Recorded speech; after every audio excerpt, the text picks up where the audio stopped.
Podcast, man, and there's certain moments that you have when you do these things, and I think it's more the moment.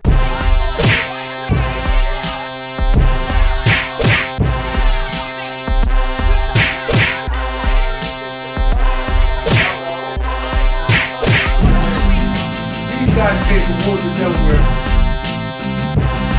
Where are you from? Now, who's fighting right now? Who's fighting right now? Who's fighting right now? Who's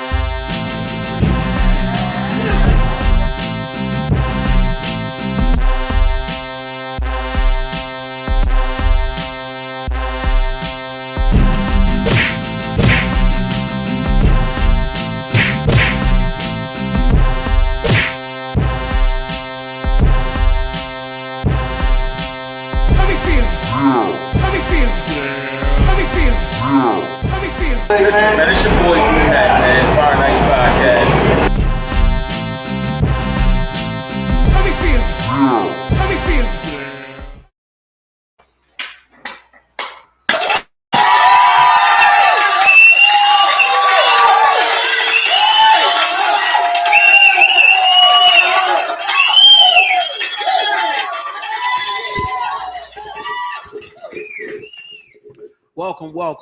Welcome. It's Tuesday night. You're now rocking with the best. This is the Fire Nights Experience, thought-provoking black culture journey through sports entertainment, politics, current events, etc., etc. Let's talk about it, man.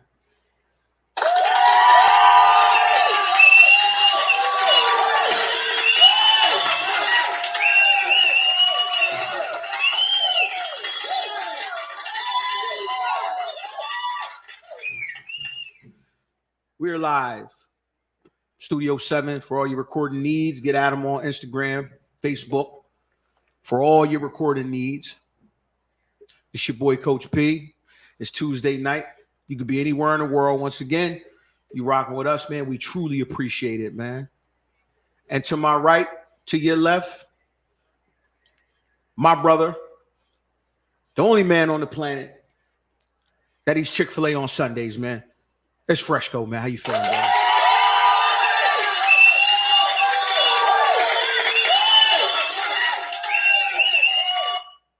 Well, you know me, man. You know, it's Tuesday night, man. My favorite day of the week. I'm still getting that Chick-fil-A nugget out my teeth from a couple days ago, you know. Well, you eat Chick-fil-A on Sundays, man. Sundays, Yeah, I mean, you only gotta, man on the planet. You gotta have a hookup, man. You know, you gotta have a fire. You gotta have a jungle eye, you know. But before we go any further, I'd like to say hello. How are ya? Yeah. And last but not least, man, to my left, to your right, my other brother. God may walk on water, but my brother swims on land. Iceman, how you feeling today, bro? Yo, what's up, my people? Man, I'm feeling good, man, on this Tuesday. I'm ready to rock. You ready to rock out? I'm ready, you ready to rock out? Man. I'm ready to rock, man. Anything you got to say, bro? First and foremost, I understand we have a special occasion. First and foremost, man, B Matt, man, you can't be with us today. We love you, bro. Get here when you can. You always here in spirit. You're jamming in Bucharest, right? Absolutely. We got a special occasion today, bro. Yeah, special occasion, man. I would like to say 50% of the things that went into making me was born into existence on this very day. I would say 21 years ago. My mother, Lee Michelle, affectionately known as Shelly Ryder. It's her birthday today. Happy birthday, Miss Shelly. Happy birthday, moms. Happy birthday. You know, I talked with Mom Dukes earlier, but she was at work, aka the casino. And you know, pretty much these days, man. That's her thing, man. What she's doing. I know what I brought my bong out tonight, man, in honor of my mama's Bong birthday. diggy, bong because, dang, dang, diggy, I diggy. smoke this marijuana, and I smoke it honestly because of my mama. So in well, my mama and my daddy, posthumously, but in honor of my mama's born day, your boy, Fresh Fire, gonna fire one up for your mama. Mama's baby boy. Mhm. Listen, man. So I know we normally start this thing off, man, but I'm gonna give you the night off tonight, bro. All right. I'm gonna give you the night off. We normally go with Fresh on Fire, but I'm gonna give you the night off because there's some shit that's got my goat right now, man. There's some shit that's got my goat. They fucking with my boy, man. They fucking with my boy. Who, Uncle Drew? They fucking with Uncle Drew, man. Uncle Drew. Now I'm not gonna go in the direction that you think I'm gonna go, right? I just got some things, man. I got some things in my head that I want to get out. First and foremost, man, freedom of speech, right? And the expression and platform to do so, right? To be a free thinker, man, and have freedom of thought in that process, you have to risk being offensive as long as you aren't causing any physical harm, in my opinion, right? You know? So the problem I have is he's not being allowed to be able to access a variety of different viewpoints, including titles that serve, you know, an important educational role in understanding and preventing certain behaviors. You know what I mean? It seems like certain group of people are pushing that freedom of speech is causing emotional or psychological harm, which is the issue that's kind of clouding things. It seems like it's more of them picking and choosing outrage over communication, right? Because simple communication could resolve this, right?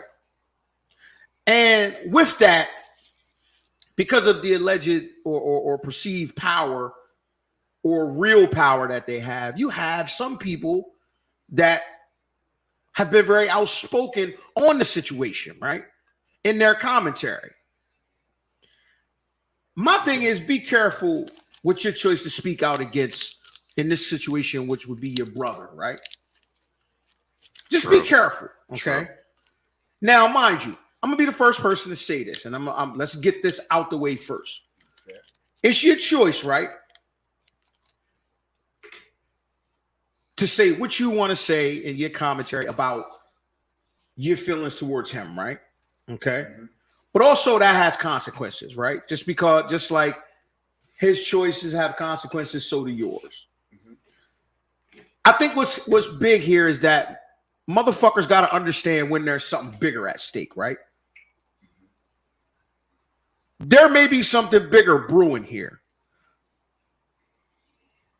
My issue is sometimes you got to know when to invoke the Fifth Amendment or no comment or, you know, I need to get more information on the subject before I comment. I need more information. There's nothing wrong with that. There's nothing wrong with that, right? Now, don't get me wrong. I understand, you know, just be careful with your words before you decide to condemn someone, because I've heard some very harsh things said over the past week about the situation, right? Now, if you want to hold on to your position and where you are in life because you work so hard to get there, that's great. That's great. You don't have to throw somebody else under the bus to do that. You can maintain your position and simply be no comment. Because what you are doing, the same way that you say he has a platform and he's got followers and he's got influence, so do you. Know when there's something bigger going on that you may need to stand down or sit this one out, bro. If you feel like you got too much at stake, sit this one out. Or if you feel like your allegiances and your alliances, if you don't immediately condemn that, may be an issue for you, sit this one out. There's an intelligent way to sit that one out. But not at the expense of your fellow black man in the struggle, right? Because this ain't about basketball right now. This ain't about basketball. Couple of people, man, that really got under my skin this week. Mr. Shaquille O'Neal. Mr. O'Neal, you big fun dummy. You said some things, man. You said some things. I don't think that man is conscious, man. How do you know? Do you know that man? Even if you didn't know that man, you are Shaquille O'Neal. It's nothing but a phone call for you to talk to that man. But you decided to go the opposite way. The opposite way. Fresco, man, I want y'all to hear a clip. Because according to Shaq, right? Shaq says, you got influence and you shouldn't be running the Twitter because he don't run the Twitter no more. But that's ironic, Shaq, because I got a clip of you saying something totally hypocritical. Play the clip, Fresh. It's almost like, what are you doing this weekend, Shaq? Going to China. Because you've been there a lot. I assume, for business over there. Yes. So how did you watch as all this played out? We as American people, we do a lot of business in China, and they know and understand our values, and we understand their values. And one of our best values here in America is free speech.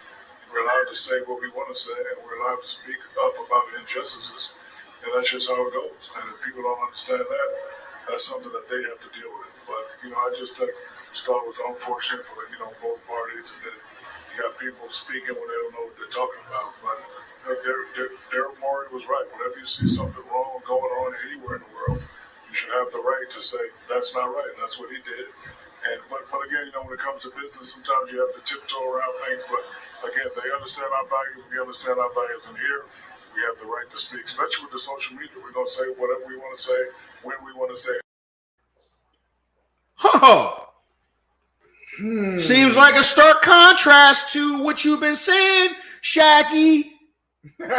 Seems like a stark contrast to what you've been saying, Big Aristotle. And furthermore, Shaq, the kicker here, you own multiple theaters across this country, don't you, Shaq? Mm-hmm. From what I hear. This particular movie that's come under fire for so much is approximately 4 or 5 years old, right?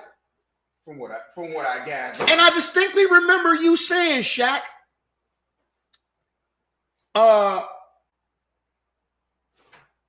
he needs to watch what he's doing. But didn't your movie theater show this, Shaq? Did you not profit off this? You profited off this movie. You made money. Mm-hmm. Would you have been happy would you have been, happy if he would have tweeted about it then? Or is it okay to just make money off of it? Because you made money off of this movie. That's even worse. Amazon making money off of it. Amazon's making money off the movie right now as we speak. I'm not going. Hold on, no. I'm not done. We got another motherfucker. The round mound of rebound himself. Mr. I'm not a fucking role model. Mr. Soundbite himself. Mr. Throw a motherfucker through a plate glass window. Mr. Spit on a little fucking girl in the middle of a game. All these things are true. You call that man an idiot. You're supposed to be big bro. That's his vocabulary, man. You supposed to be big bro, though. Alabama, Leeds, Alabama. Now they both called them idiots. Him and Shaq. The two biggest fun dummies on TV. Do what you niggas do. Make people laugh, man. That's what y'all up there for. Make people laugh. Put on dresses and wigs like y'all like doing. And Mr. Kendrick Perkins. This guy had the audacity, the mitigated gall. He said, and I quote, if you take Kyrie Irving's brain out and put it in a bird, the bird would fly backwards. That was harsh. That was harsh. Now, I'm not going to call y'all Uncle Toms because y'all disagree with one of y'all own. But there's a method in which you can disagree. you can disagree behind closed doors, because the problem we have is unity. And right there, my friends, you took no umbrage with throwing that young man under the bus as quickly as you could. Very fast. I get it. It's okay to protect your position. You work so hard for it. But no, man, when it's something bigger than you're willing to speak on and gracefully deflect, right? Such as Kenny Smith. On that same panel, Kenny said, I know that man is not an anti-Semitic individual. He's not a harmful individual. He took a different road than you two. Y'all could have did the same thing. But because y'all like shock value, and that's what y'all do, y'all there for shock value. Good job. Good job. You did it. Good job. Good job. Jay Will and Keyshawn Johnson. On the Jay Will, Max, and Keyshawn Johnson in the morning, they brought to everyone's attention that why is there no fervor over to Amazon, that they're making money off of this as we speak. Shout out to Jaylen Brown, the head of the NBA Players Association, who said some of the players have an issue with how he's being treated. I've heard that. He said he apologized and they have an issue with how he's being treated now. I'm saying, I'll cut you over. I understand what Jaylen Brown said, but you jumped ship too. You was signed to Donda. Yeah. Right. Absolutely. You jumped ship too. Now, did he publicly just, you could take that action and just say, look, man, I don't want to be associated with that. Okay, cool. But to insult the man in public is one thing to say, you know what, I want to distance myself from it. I don't have a problem with that. I don't have a problem with that. Kyrie hasn't harmed anyone. Let's not forget all the philanthropic work that this man has done. Shout out to Floyd Mayweather. Shout out Floyd. Shout out to Floyd. Fresh, play the clip. This how you support Kyrie, what's up? I know you're going through a lot. We had a chance to hang out in 2016 when you represented America, when you represented the red, white, and blue. You only want to be treated fair. I was going to post something on one of my social media pages, but I decided to do it the old school way and read it out to you because you're a great person, great father, great athlete, and you believe what you believe. America is the land of the free. Freedom of speech, freedom of religion, and supposedly freedom to choose. Never be controlled by money. I respect you for having some integrity and being your own man. A free mind makes his own choices, and a slave mind follows the crowd. Stand for something or fall for anything. One man can lead a revolution to stand up and fight for what's right. One choice, one word, one action can change the world. It's crazy how people hate you for being a leader. I hope your actions encourage many others to stand up and say enough is enough. Respect to you, Kyrie, and Papa. Yeah. Straight like that. Straight like that. Yeah. Straight like that. This man hasn't harmed anyone, right?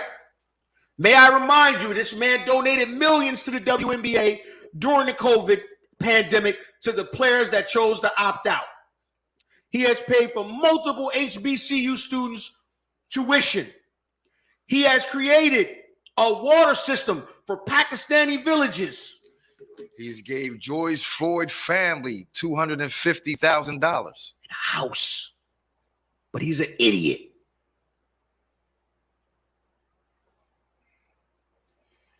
Hey, man, this is all over. That's why he took time off. You remember he took time off? Kyrie took time off. Like, yo, the Black Lives Matter is bothered. You know what I mean? It got me fucked up. And he took time off. That's what he was doing. Sometimes you got to understand. Sometimes you got to understand when shit is bigger than you and get the fuck out the way. This is about a tweet with no words about a book and a movie that's been out for years. I'm not calling y'all Uncle Toms, but y'all look like suckers right now. Straight suckers, man. Let's get on with the motherfucking show, bro. I would like to say one. I would like to say one thing about how people are talking about Push. when nobody's getting on Amazon or any Push. or Shaq for showing it in the theaters.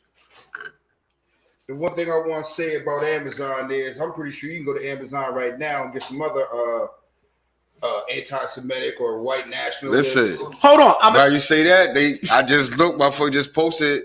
They got Hitler's manifesto. Mein Kampf. Now, Do you know what Mein Kampf is? Yes, that's the white supremacist playbook. Yeah, Bible. playbook. Yeah, That is the Adolf Hitler manifesto. What I want to say is we're not bringing no stink about that because that's not our thing. Like Kyrie said, that's not the language that's not the group that he's speaking to.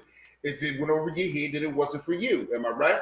So if those things get sold, you got to put Hebrews and Negroes right next to it, and can't be talking about, oh, well, they sold it on Amazon. They sell a lot of racist shit on Amazon, a lot of it, and a lot of it goes past you because you're probably not racist. And I ain't saying that Kyrie is a racist, but what I am saying is when he said I didn't promote the book or promote the video, you did promote the book and the video because I didn't even know this shit existed until you posted it. Some people seen it. No. You didn't know it existed until they made a fuss about it. True. What I'm saying. Even with him posting it, you still went it on. What I'm some other no. Yes, it is. Is showing a movie theater is showing it in a movie theater promotion? Guys. I think we're looking at this a little wrong. And I ain't saying I'm getting on Kyrie. I'm just getting on this one specific fact about. I understand exactly what you mean. I know where you're going. What I'm saying is, it's a song, a movie, a book, or whatever, and you put it up on your page, personal page, that is promotion. That's the word you choose to use. Because that fits a narrative. Because this is all about narratives. It's all about narratives. I'm talking about the promotion narrative. Whether you out in front leading, whether you're in the middle, or whether you're in the back, once you decide to click share, you are personally promoting whatever you're personally promoting. Because you don't promote everything you like, but you promote things that you want other people to see. Have you ever tweeted a rap album? Yeah.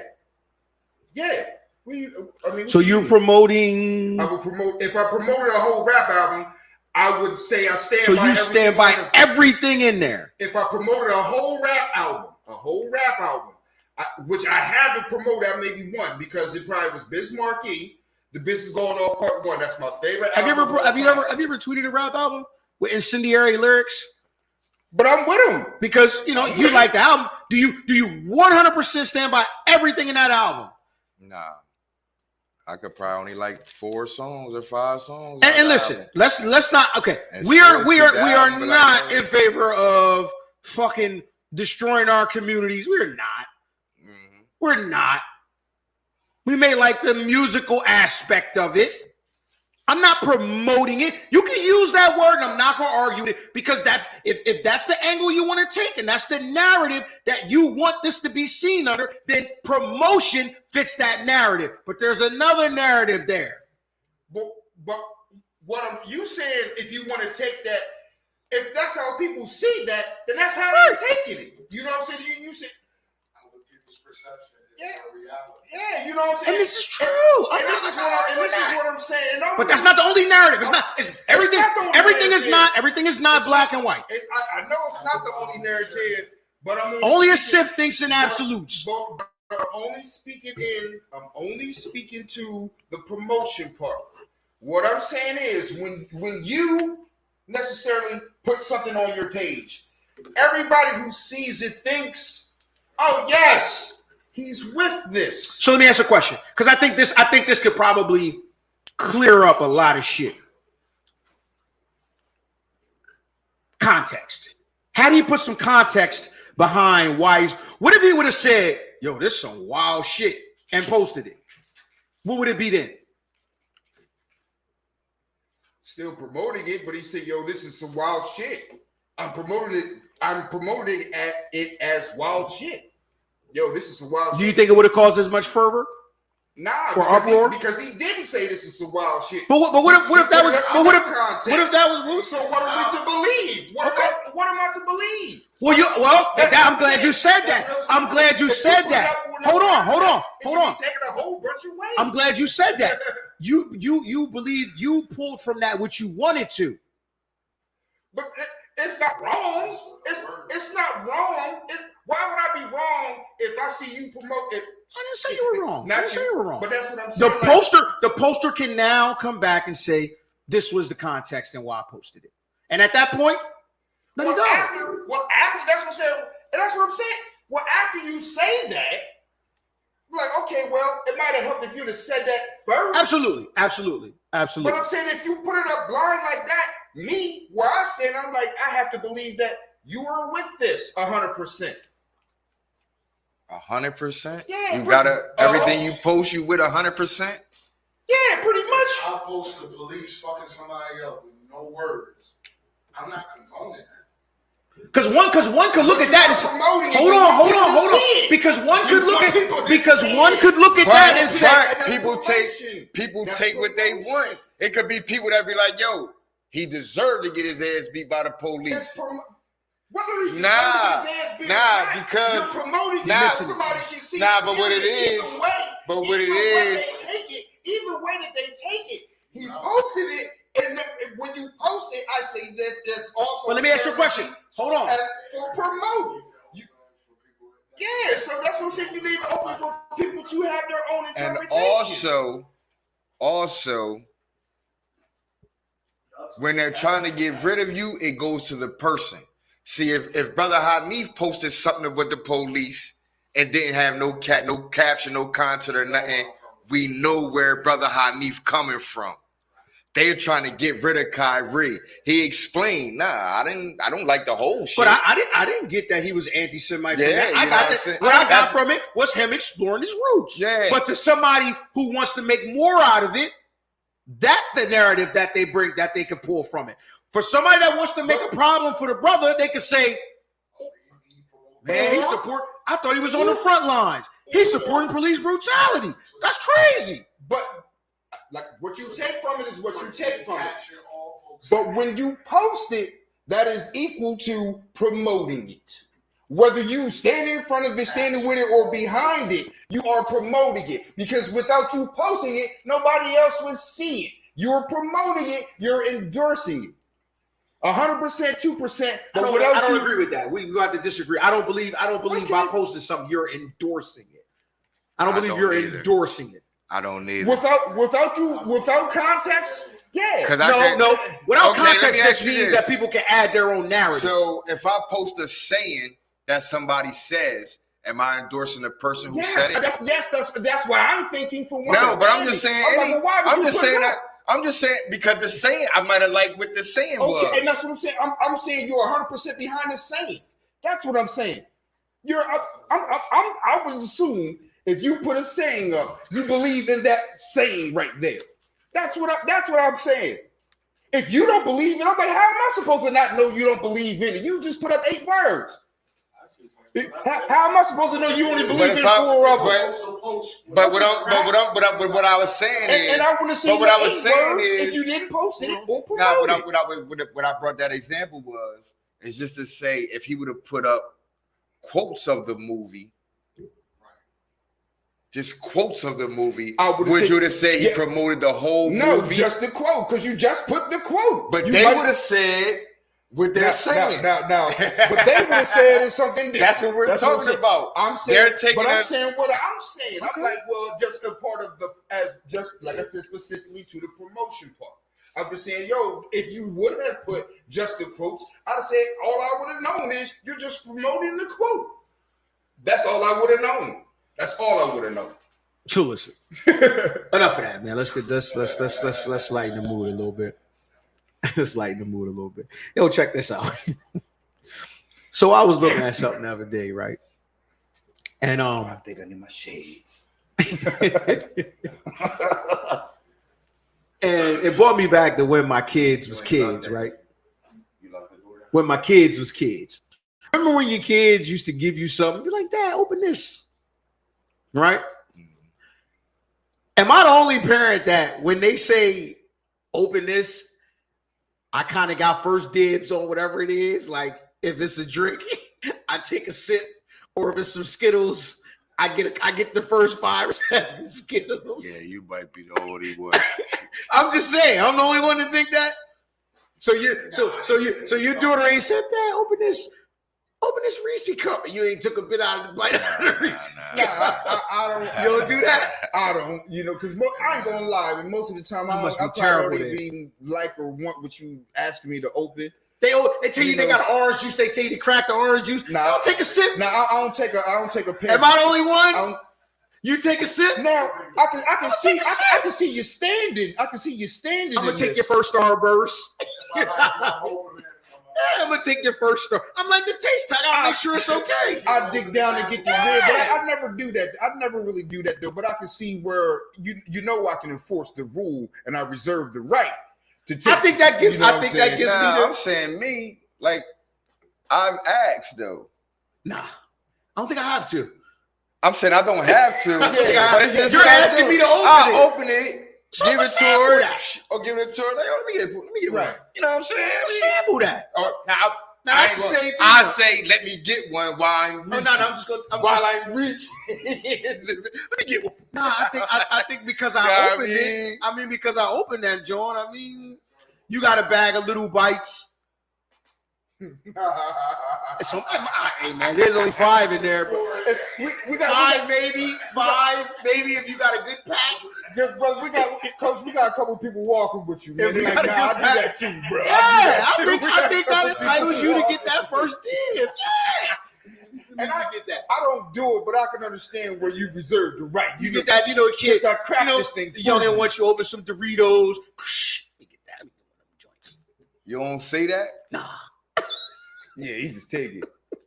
Nah, I can see you standing in that, but I'll be like, nah, you go ahead. I know. Maybe I'm the only one. I just want. Am I the only one? I probably do get, but I know as I will ask. Nah, but my mission, I'm already taking it. You know what I'm saying? You saying as you take it? You imposing your right. Imposing my right because like you said, you broke ground on the snacks. Yeah, yes, but I'm still broke ground on that. So you get the taste. You like when they cut the ribbon and the nigga put their hands in the face. I need that first Dorito. I need that first barbecue. It's probably not the first though. Because like I said, I'll probably open it, give it back, and then be like, I need that first Starburst, man. You know what I mean? I need that first Starburst. It might be the second. Sometimes it might be the first. Because my daughter, she I open a bag of chips, give it to her, she go ahead, fuck with the phone. You know what I'm saying? Look, my grandson get a Happy Meal. He want me crack that joint. I can make a couple of fries, man. I'm in the drive-through window when they give me the joint. I get the first dib. Oh, you still in there? Yeah. You still straight from the drive-through. God damn, you might as well work there. You might as well work there. If it come through me first, each and every fry is accounted for, man. I'm telling you, man. If you're 5 or 6 years old, each and every fry. Yo, you know what I tell people though? Each and every fry means something, Yo, man. I mean that. That one bite you took, that one bite you stole, could have been the bite that got him full. Every time. I buy extra. See, that's wasting money. Yeah. Man. Can I get some? Hold on. Now you buy a whole nother meal. Now he went to go bite it. Now I'm full. Now you got a whole burger and fry. Hold on. when I make the young boys fries and tater tots, before I put them on the table. Oh yeah, if I cook that, that's different. Now if I'm chefing and all that, I'm eating as This all me I'm anyway. making me some anyway. I'm making you some too. I'm taking I'm the only one. The sauce. Yeah, I'm making me some as I'm making you some too. Yeah, I'm saying, man, let me taste yours. Oh yeah, yours tastes like mine. But I've been tasting the whole time on that though. Yeah, you know what I mean? Yeah, but you stealing. You stealing, bro. Hey man, if you want your food, don't ask me to, assist. Because for my efforts, I need to be rewarded. Hold on, though. Hold on. Yo, you gonna need that. Hold on, Pop. I just banged my hand. My mom told me, come on in and get a bag of chips. Can you open this bag of chips? They gonna say that to him. That's what I'm saying. The fee is. He'll be, oh, yo, come on, man, open this door for me. Yep. That's cool.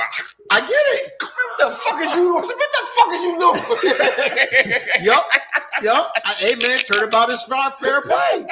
I done got you enough. Motherfucker, you ain't had brought back a pork rinds, Motherfucker. I'm gonna wait for them pork rinds all day. All I actually do is open the goddamn bag. Ain't nobody tell me nothing. Hey, hand me my goddamn scissors. Open my own bag. Hey, Pop, I know your arthritis kicking this, so I would have opened the bag for you. I already opened them. You ain't even asked yet.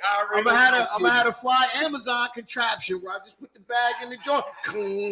Oh, I got my own chips. I'm like, hey, nah, man. Man, just don't sell those chips so you don't have bad chip karma a little later in life. Nah, it's too late for that. It's too late for that. Man, just don't sell the chips and the fries. It's too late for that.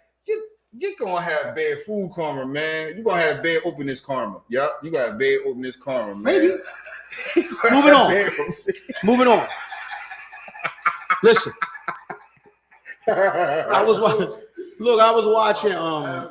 watching Samuel L. Jackson the other day, man, and he got me thinking. Personal favorite, mine.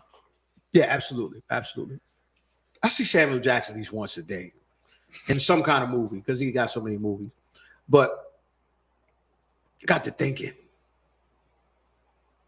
what is the greatest cuss word? Or we should go to? What's the OG or the MVP of cuss words? My favorite in the forefront is it's either one or two. It's either fuck or motherfucker. And then any variation, those are my two standout alones. Fuck and motherfucker. Motherfucker is versatile. Man, look here, I'm trying to tell you. That's a versatile word. But I'll tell you a little something about me. I couldn't wait to become a grown-up. The main motherfucking reason why I wanted to be a grown-up is because I wanted to motherfucking cuss. I swear to you, I didn't want to pay bills, work, none of that shit. I said that shit's gonna come. I want to turn 18 so I can motherfucking cuss. Period. What's your go-to, bro? When you just when you gotta get that point across, what's the go-to? Oh no, I use them all. I'm fluent in all of them. You're an equal cursor. Yeah, cause it's gonna all be in a sentence, bitch. Motherfucker. It's gonna be more curses than words. Yeah. I don't know. I gotta work on that. I talk like that in my regular talk. I be cursing a lot, just regular talking and shit. You know what I'm saying? Like that shit whack. Watching the game. It's dumb motherfucker. I ain't for the stupidest shit. Weird ass bitch. You see that? Yeah, you know what I'm saying? It's my regular lingo and shit. That shit weird. I gotta work on that. Or do you have to? Nah, I gotta work on that. You don't really have to. You know what I really felt? There's a video, or at the time it was a DVD, and it was called Kings of Comedy. And there was 4 hell of a motherfucking comedians on there.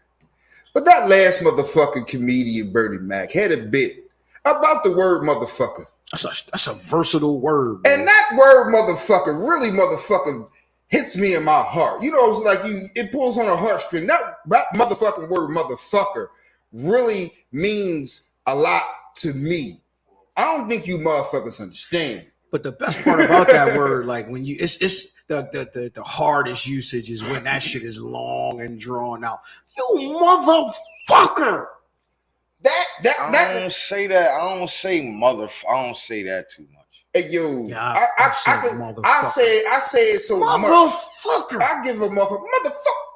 You know what I'm saying? If I cuss a motherfucker out, I ain't using motherfucker. How do you the abbreviated way though is probably the most used. Hey, motherfucker. Listen, motherfucker.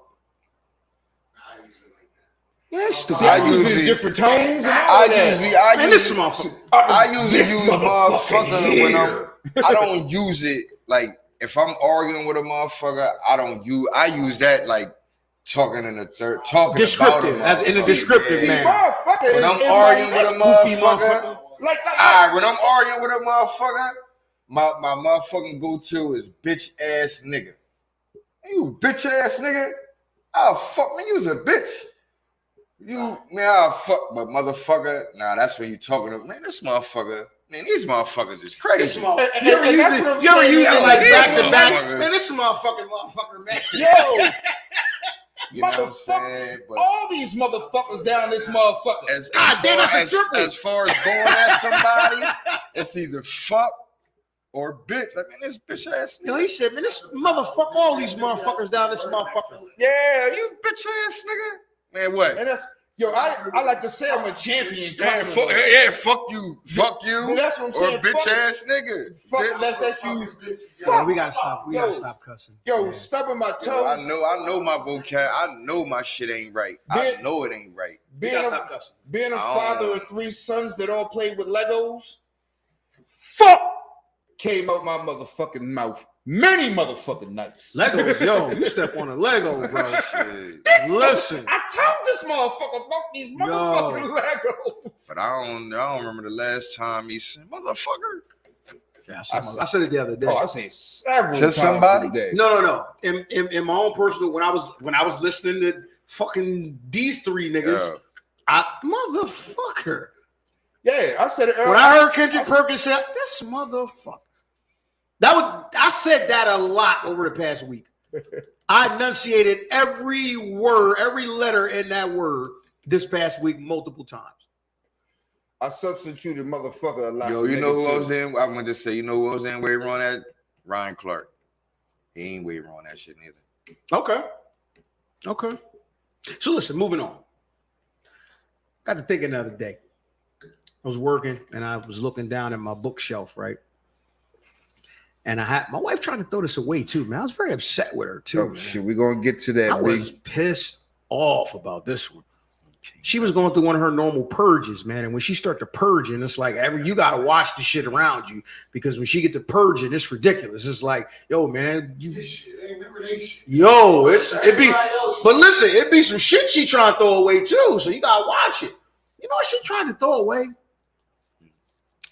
A box set of 30 for 30 DVDs. Oh. Hey, vintage. Hold on. Hey, yo, ESPN Plus, man. I'm sure you guys should. You can. I don't know. But I got that. Why you gonna throw my box set away? You still have the DVD player you watching, man? Actually, I don't. See, I play those no more. I don't. I got a PlayStation. I do not. This Is it an asset? It's just I got it. How about 30 for 30 though? How about 30 for 30 though, man? Yo. How about 30 for 30? Not a love is given to 30 for 30, man. Them motherfucking 30 for 30s are some 30 for 30s is hard, man. What's your bet? What's your go-to 30 for 30? I'm trying to think. What's your go-to 30 for 30, man? I like the Fab Five, obviously. Fab Five was a hard one. I like audience. What's your favorite? I like 30 for 30. The man? Randy Moss joint. Yeah, that was a killer. That was Rand University. I like Rand University. Yeah, I like. You don't remember that one? I like the Randy. Oh, that was tough. It was tough. It was tough. It was Rand University was the what was it? Was that the street? The neighborhood. It was the neighborhood. Yeah, that Randy Moss came from. Yeah, him and Jason Williams going to school. I don't know if Jason Williams is in that neighborhood, but it's a lot of niggas that, you know what I mean, a lot of just local niggas that was talented and shit. But it's like a real podunk ass West Virginia. Crazy. That shit. Yo, you know that's a real country. I like a lot of them, man. That's what my shit was broke. I like a lot of them. Broke. I like that shit. Yeah, broke was one of my ones. Man, I like the what's the name? Winning one. Time. Winning Time was tough. What's the name? The ice skating one, nigga. Oh, the Nancy Kerrigan joint. That shit was Yeah, that was crazy. hard. That was crazy. That was hard. You know what fucked me All up, that man? backstory, yo, that was hard. crazy. nigga.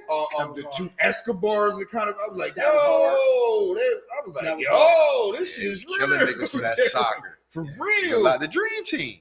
That was tough. Yo, it ain't too Dream many. team, They you know ain't what I miss. mean? They ain't miss on too many, man. They ain't Nah. miss, man. Yeah, they didn't miss on the They ain't 30 miss, for 30s, man. Baltimore boys. The 30 for 30s was hard, man. Yeah, with Muggsy. That was and them. yeah. Now that was Yeah, one. with Of, Muggsy, yeah, Muggsy that was top Bogues and 10. them. That was the top 10. Baltimore joint. Yeah, that's top 10. protected the DVD case. That's top 10, bro. You can't- the Oh, 30 for 30s, man. That's what I'm man. 30 for 30s was hard. Man, I man. fuck Yeah, with- I fuck with the, I gotta go through because I know I'm missing The something. Four Falls of Buffalo was hard. I was Nah. thinking I knew it was a Buffalo. The Yeah. the Boston LA trilogy. Yeah.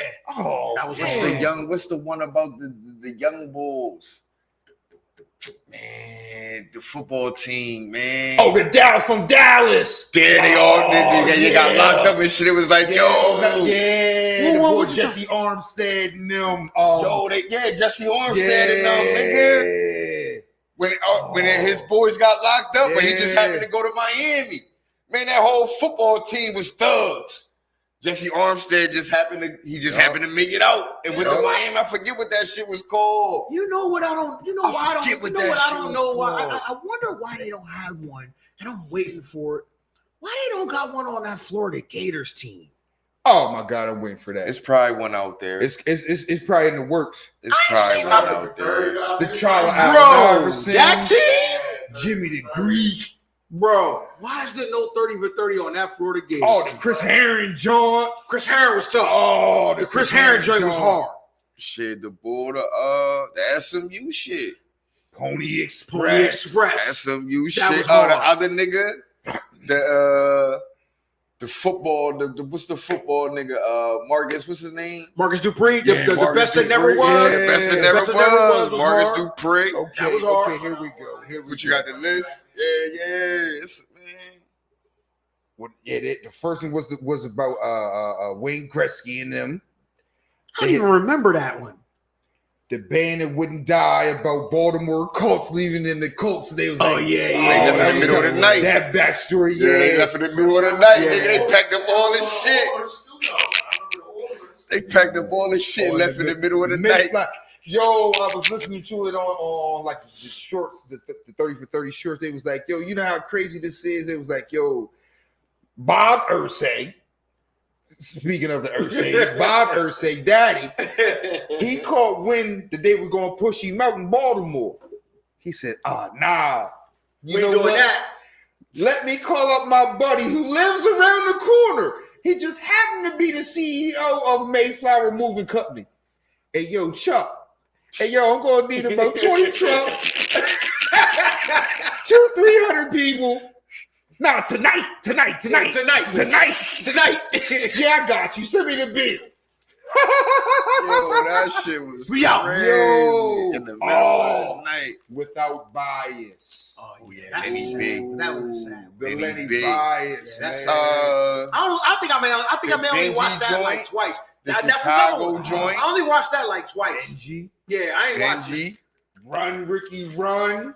Yeah. Yeah, I only watched them two once though. Them two was too sad to watch to me though, man. I only watched them like once or twice. I like the those, Benji man. Yeah, man, I could have watched that I too like many those times, man. joints, man. Those, I swear, one day I'm gonna have me something. I won't pull on them up. I mean, be funny, sad, all that, but just pull on your heartstrings like a roller coaster ride.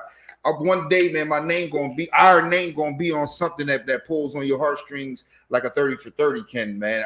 One day, man, I aspire to have that feather in our motherfucking cap. I don't want to be the motherfucker that died though.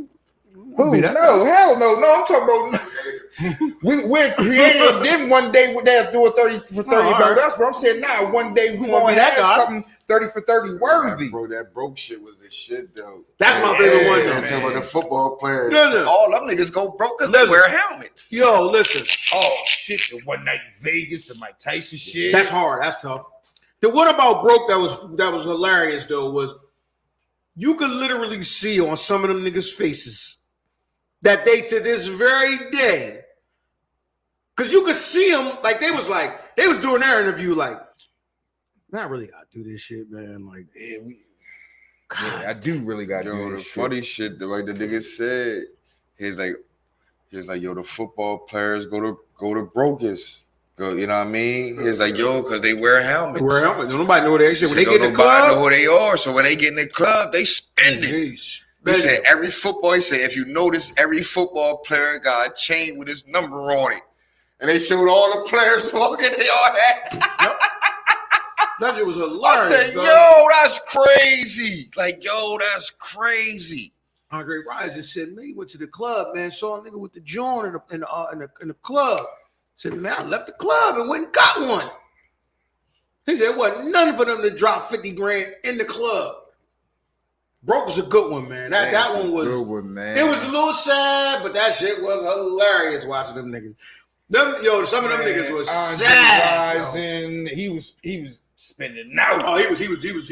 He was BMF. He was blowing money fast. He was fucked up. He was blowing money fast. Keith McCann, someone say from Alabama. Yes, he was one on there. Was one of my favorite players in college. You know, when we used to go play out, motherfuckers. Keith McCann was giving his interview like this. He was dejected, like man. Like broke. Yeah, I was one of the test subjects, ground zero test monkeys of broke, motherfucker. That's fucked up, man. But yo, that's dope series, crazy. Super dope series, man. Super dope series. Yeah, they the dopest documentaries out. Yeah, super dope. For a series. Yeah, super dope series. For a series of shit. So listen, man. We're gonna double back before we leave the 30 for 30s. I implore y'all, it's a podcast. Listen to the Donald Sterling tapes. Oh shit! Oh my God!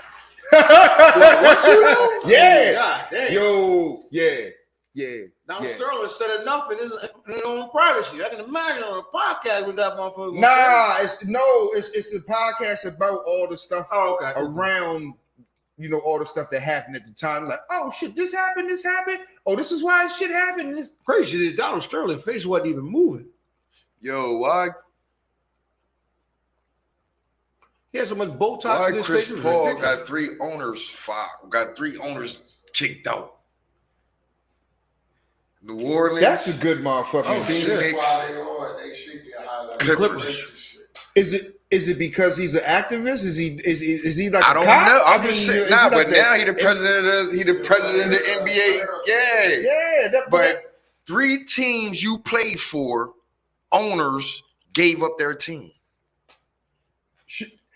You're not the only person thought that. I thought that myself. I was like, everywhere the Hornets. Chris Paul go. Is this a weird coincidence or what? I don't know. What is it? I don't know. I'm just saying, what the fuck is going on? I don't really believe in coincidences. Like, what the fuck is going on? Everywhere you go, the owner got to give up his motherfucking team. Because I thought about this myself. I would like to take it a step further, and I would like to say, yeah, he is a part of rooting out some of this bullshit. You know what I'm saying? I don't think it's a coincidence that he's the head of the Players Association, and wherever the fuck he go, shit get cleaned up. I don't, and he's a smart person. Okay. Right, that's what I'm saying. I would like to commend him. I would like to go even a step further. I really think like, yo, he's really out here. Like, I really think he's out here. Like, nah, we ain't having this shit around here. Nah, man, this some bullshit. Okay, I might couldn't do nothing when I was over here about that shit, but now I'm here. Nah, I can't play here if you doing this shit. You know what I'm saying? So I'm assuming he's one of the people that's like, nah, I ain't having this bullshit. You got to trade me, or it's gonna be some smoke in the city. I realized that the other day. I'm like, that's pretty wild. This nigga, everywhere he go, the co-owner be like, yo, I'm out. And it made me look at other players like, yo, why y'all just sitting around? Interesting. You know what I'm saying? Like, why y'all just sitting around? Like, you know, is he the only motherfucker? Like, nah, I ain't putting up with Robert Server shit because he was owning the team for a few years. He come around now, all Robert Server shit really come to the shit. He was doing this, he was doing this that. This nigga ain't retiring shit. He ain't too far from retiring. You know, so it's crazy to me. I mean, I like I said, salute Chris Paul, but I don't think that's by coincidence at all. I heard. So listen, I heard that. Check this out. So let's get serious. Who's to blame here, man? The rapper writing the lyrics, or the executive profiting off of them? Blame for what? The inflammatory songs and like, who's to blame? Do we blame either one of them, or is one more to blame? I wouldn't blame either. I wouldn't blame either. Wouldn't blame either. I wouldn't blame either. Because one thing I do know, and a lot of people seem to forget, they have two in his choices. And the only reason I say that is because Lyor Cohen, a week ago, had an interview where he said, basically, they asked him about the drug culture and rap that, of course, he is very prominent in, right? And the question was asked, well, aren't you exploiting the individuals? And his response was, well, I got mouths to feed. I don't know if that was the right answer. Well, to him, from his perspective, it's the appropriate answer. That's what I'm saying. He got his own. He has his own reasons for doing what he do. It depends on how you feel about this. If you're a person that thinks that music and executives dictate what people like to listen to, yeah, they the problem if they dictating all this violent music and all that. You know what I'm saying? If that's what you think, they can dictate with, you know what I mean? But by people making the music and all that, if you wanted to get heard, you know what I'm saying? Hey man, you know what I mean? I ain't even gonna say that. If they want to make profit, you gotta go somewhere. You can't make profit without, you know what I'm saying? Because a lot of people can just sing in their bathroom. You can't make an album without. Can't make an album without. A lot of people can sing in their bathroom. Hey, man, I can rap all day. You can't make an album without crapping. You know what I'm saying? I can rap online all day, but if I'm trying to make money from it, now that's a different story. And that's like I said before. If you one of them people that think the executives and the music industry dictate what's, you know what I mean, the music that's coming out and all of, you know what I mean, then you would say they to blame. But like Fresh said, I couldn't blame nobody. Everybody trying to capitalize. Yeah. Everyone that's making music, everyone that's. I mean, this is a capitalist society, and I get that. But I'm just asking you as a black man in your position, not you being a record executive. Nah, but that's what I'm saying. No, I wouldn't blame the record executive. Put it like that, because it's mad niggas out here that's not rapping about violence and all that. And I'm not checking for them. A lot of other people not checking for them. You know what I'm saying? And they not rapping up because they, you know what I mean? They rapping the straight and narrow. You know what I'm saying? So, do we want to see that get promoted more? Like the straight and narrow rap, or do we, or is that boring rap and we ain't trying to hear that? Here's the thing I say about that. These days, you don't need much promotion. People are seeking out what they want to seek out, and like you just said, he said, "Well, I gotta eat too." You know what I'm saying? I got a family to feed too. If people are showing up to the gangster party, why would I be promoting the lesser product? Now, I'm not saying it's lesser in art wise. No, but I'm asking you as and you gotta think this though. As yourself. As a father of three. Oh, you gotta think this though. The people in hip hop really dictate. Yeah. Because listen, at one time, when it wasn't no violence in the rap, niggas was like, yo, we don't want to hear Lil Yachty. And that was the forefront of the rap game probably 2-3 years ago. The Lil Yachties, all them little niggas that wasn't killing nothing. They was, we don't want to hear that mumble rap. That was just having fun rapping, just doing their thing. The insiders in rap, the rappers said, nah, that shit got to go. That shit is trash. So can you blame that? The way they act towards the niggas who do regular rap on the CEOs? Right. It was like, y'all don't even want to hear that. Right, yeah. I actually don't. And you're sure not going to pay for it. Yeah. We got people over here. And y'all already established. So y'all letting us know. We know, all right, they making us money. Lil Yachty making us money. But y'all letting us know if it's longevity. If it's longevity there. We know we can get the quick buck off what he doing. We know that. We getting the quick buck. That's what we do. Record company, we get the quick buck. But y'all, the way y'all act towards him is letting us know if it's longevity. Mm-hmm. If we can still make bucks to him, or is the community gonna embrace him? And y'all don't embrace nobody. So as we look back and see, damn, y'all ain't embracing nobody. Y'all just like y'all rap is violent. All right, the next group of violent niggas come on. And what happened? Soon as the next group of violent niggas come on, y'all start embracing the little babies, the little guns. Drill music. Y'all started embracing Pop Smoke, the drill niggas. It's not our fault. That's what y'all like. Lupe Fiasco has several projects. That's not our fault. That's what y'all like. Yeah. We tried. We tried to give y'all a little Yachty. They out here. And them niggas. These guys that you asked for are out motherfuckers here. don't remember the Migos was one of those groups. Look at me, Dad. They had every little kid dabbing. Look at me, Dad. That was them. Look at me, Dad. Look at me, Dad. They wasn't on no.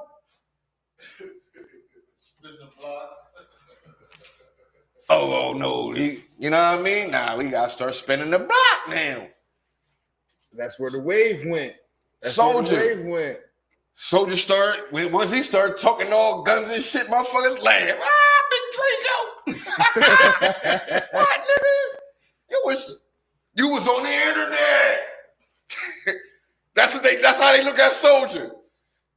You was an internet Groundbreaking nigga. internet nigga. That's how they look at it. They still look at him like that though. You was a funny internet nigga. The people who are driving the hip hop culture, they've spoken and they've been speaking. The thing is that people speak with their voice and with their dollar. What people are talking That's a good about, point. They speak with their dollar. you know what I'm saying? What people are talking about in hip hop is drill music and that kind of music. You know, So stop buying this shit, and that's the answer. What it is it ain't if you Nah, you go buy it no you more. you can go out and buy Lupe Fiasco, and I don't know why I keep saying Lupe Fiasco, but I know he's a Because conscious. Lupe Fiasco is dope. He's not Right, threatening. right. He's hard enough. You can go out but his and- content isn't. Right, you can go out and Yeah. buy them all. What's But the name these had people- his shot? These people Chance. They gave you your shot. They gave it to you. Yeah. Who else? They else? did, that's all. With me. Because other niggas that do that, they walk the line. The Big Sean's, the you know what I'm saying? Even your Diddy's, even your Jay-Z's, even your Kanye West's, even your Drake's. Big Chance the Rapper did none of that. You made it. Yeah, Grammy, 4-time Grammy. Can you, motherfucker, like, man, That ain't hitting it. now we need you to do I songs. can't get jiggy with this No, now we need you to do the songs with other niggas. And you can't get songs with other dudes. The songs shit. With we that need. content. Yeah, You can't get Lil Baby or the Baby. You know what I'm saying? You can't. You can't get 'em. You can't. You know what I'm saying? So Lil Baby and Chance ain't happy. So you fizzled out. It did for a little bit on the DJ Khaled joint. You remember he had Lil Baby, Lil Wayne, Chance, Okay. that shit. But it was, a little collab joint. Yeah, Chance the Rapper on there. You know what I mean? But they gave you your shot. They gave you your shot. Yeah, but you know what I'm saying? They It was ain't new, hitting in New York. refresh. But then they look at hip hop. They go to hip hop. What y'all want here? What y'all think going to Why promote? would I keep promoting? You ain't buying it. I What gave y'all you think the promote? same shot. I'm He got the wasting precious Grammy. dollars here. Man, What's easy to keep throwing y'all money don't on say fucking nothing money? about it. It's all R&B people talking about this nigga. Yep. Yep. Beyonce, Chance the Rapper, I love him. Yep. You know what I'm saying? That shit don't matter. Or they know rappers like, nah, niggas ain't saying he nice. Fuck what he talking about. They say Niggas he's ain't a even nice saying guy. he nice. Say he's a nice guy. Niggas ain't even like, yo, that nigga could spit. No. They ain't even saying that. No. Usually they say that about. He's a nice guy. About if you get a conscious He's a nice nigga. guy. Why is What it they say about Lupe? Lupe, that nigga can spit. Why ain't a lot more venom towards like Leor Cohen though? For like a comment like that. That's pretty vicious. Because he telling the truth. So he's so perfect. So you telling the truth. You basically saying, hey man, fuck y'all. Why we ain't skewering this nigga, man? Because I'm saying I can't skewer a lyric because he came from before all that shit was even thought of. He been in this game. He ain't create the game. When he been in the game when it was just tribe, when it was just conscious rap, he was at the forefront. It wasn't like he was in the back like, nah, fuck that shit. We gonna get this shit. I don't know. He giving the people what they want. Yeah, he giving you what you want. Give I'm the in people hip hop. what they want. I've been here from the inception. I was carrying case for Run DMC, carrying crates for Run DMC. He like, yo, you guys ain't. I know DMC? Public Enemy. I know these niggas. You know what I'm saying? And while they was doing what they was doing, it wasn't like I don't know. Like Phil said, I don't know if he was conspiring. Like, nah, this shit ain't gonna work. We need to get some killer rap in here. Right. But no, he was living like, man, shit, this hip hop. We It's part of the culture. Yeah. So he gets a pass because he's part of. If you look at Def Jam, he didn't have a whole bunch of gangster motherfuckers. He, like you said, he had Public Enemy, one of the leaders of conscious rap. Slick Rick, no gangster. How much influence did he have at that point? But what does he have? Def Jam never had gangsters like that, a whole bunch of them. DMX was probably the most gangster dude. You feel what I'm saying? They was always like, we want stars around here. We want hits around here. We want to be Motown around here. This is Run DMC, Public Enemy, EPMD, LL Cool J, Slick Rick. Dog, you got to come with some hits. You got to come with hits. Okay. You know what I'm saying? Gangster shit, cool. It better be selling a whole bunch. You know what I'm saying? Run DMC. As a matter of fact, we ain't fucking Run DMC until they got big. They was on Profile first. Oh, you're big? Yeah. It only makes sense now that my brother owns the company, you know what I'm saying, to go over to, you know what I mean? But that's what I'm saying. Like, yo, dog, they ain't running around promoting a whole bunch of gangsters. I mean, hip-hop wasn't dictate. Hip-hop It's dictates these that. rappers, whoever they embrace, whoever the game embrace. Yeah. That's who, you know what I mean? The motherfucker CEOs and all that industry niggas can shine a light on you. You know what it is really, though? But it's... The people don't want to hear it, and they damn sure don't want to pay for it. Or they will be paying for it. Promote the conscious rap. Come on, man. I'm spending these dollars out here. You ain't going to see the Backpack Bunch tonight. You feel what I'm saying? You ain't going to see them. We put out mixtape, a documentary. Backpack Boys, we ain't with that shit tonight. 3 videos, an EP, and an LP. You know what I'm saying? We the song. $500,000 into these dudes. With some $500,000 into these dudes, they still owe us $375,000. Nah, I ain't even gonna say they don't want it. I ain't even gonna say they don't want it because when they do, because when a motherfucker do come in the game with that, he pop.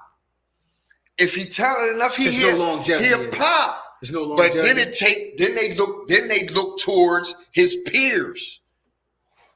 After you already pop, all right, now we looking at your peers. How your peers react and treat you.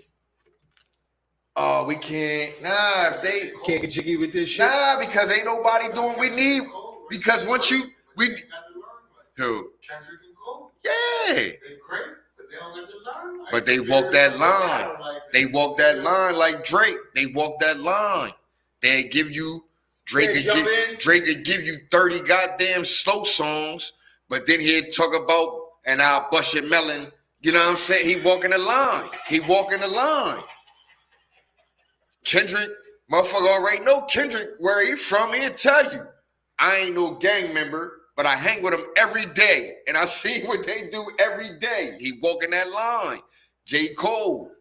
Man, I'm a rap about what I rap about. But I'm walking that line. I street niggas. I went to school with niggas up in New York and all that. It ain't once you take that full route, you might pop. Shit, Lupe got Grammys. Yup. Lupe got Grammys. Chance got Grammys. But then when they get down, because you got now, your second album, we might need a feature, something else. And if your peers ain't feeling you, we need you to make music that you're probably not capable of making. Because now we need you to stand. We need you not to be an outlier now. We need you to kind of. But like he's saying, the people are dictating how it needs to sound. You could be an outlier for a short period of time. And you can't pull it off. Outlier. You could be an outlier for a short period of time. Just a short period, like the Iceman said, because the people, like you said, the people like, okay, that's cool, a song or two here and there, but that can't be. You can't be my man. Like, you don't want no problem with me. That's the only song that you'll ever hear me like associated with. And you know what I'm saying? The only song. That shit was terrible. Probably was. You know what I'm saying? Maybe cool. I shouldn't be saying that in the midst of this argument. Nah, but what I'm saying, him. If and it's it fit him, that mold. and if that's him, and that's cool, what I no said. problem, cuz, like, but that ain't what the people want. The whole don't got album full of. Listen, the people don't got no problem hearing that, as you see. Yeah, but we but like you said, but a whole album. The people and your peers. Because I know his peers was like, yeah, but that's what's in the whole album of this? Crickets. Nah. That's your lane, you dog. ain't never heard a nigga say Chance the Rapper is nice, though. Even in interviews. Like, if they, like, man, yo, that nigga nice. I've never heard a soundbite. If anybody out there has heard a soundbite that says Chance the Rapper is nice, send that clip to us. We'll play it. Man, I've heard a lot of niggas. A lot of niggas that you wouldn't say, that you wouldn't, you know what I mean? Yeah. Comment, man, shit, that nigga nice. Yeah. Man, that nigga nice. That man, shit, man, that nigga could rap. You know, you don't never hear that about him. I hear he's a nice guy. I hear he makes nice music. And I'm pretty sure he could rap. I'm pretty sure he could rap. You know what's funny though? It's funny that you would say that. Because you know what I have noticed over the years? What's that? For the most part, man, if you have a deal, you can rap. Yeah. That's what I said. But the difference is you may not be rapping in a traditional rapping way. You may have changed because there's so many rappers, man, that can rap their motherfucking ass off, but you would never know it because their content is very, very, very dumbed down. And I mean, it's niggas that can spit. Yes. Niggas that can spit. Mm-hmm. But their content is very dumbed down. And it's like, how did this nigga get on? Well, if you hear this nigga behind closed doors and you hear the pre-signed material, mm-hmm.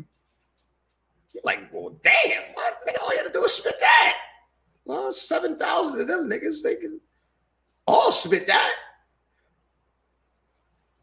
Just weird. I just thought it was weird. I just wanted to pose the question, man. Who do we blame? If we you tired can't of this blame shit? either one, man, because I mean, you vote with your dollars, and if you want more conscious rappers to be promoted, people are not in the business of wasting money or wasting talent or overlooking what the people are saying.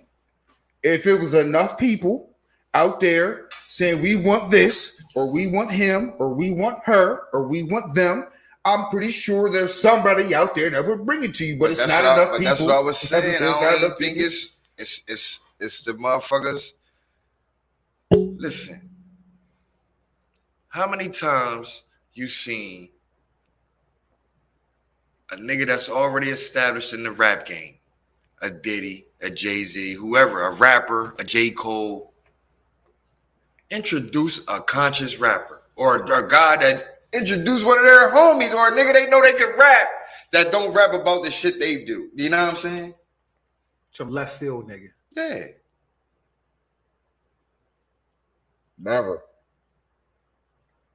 Well, I blame the streaming game, though.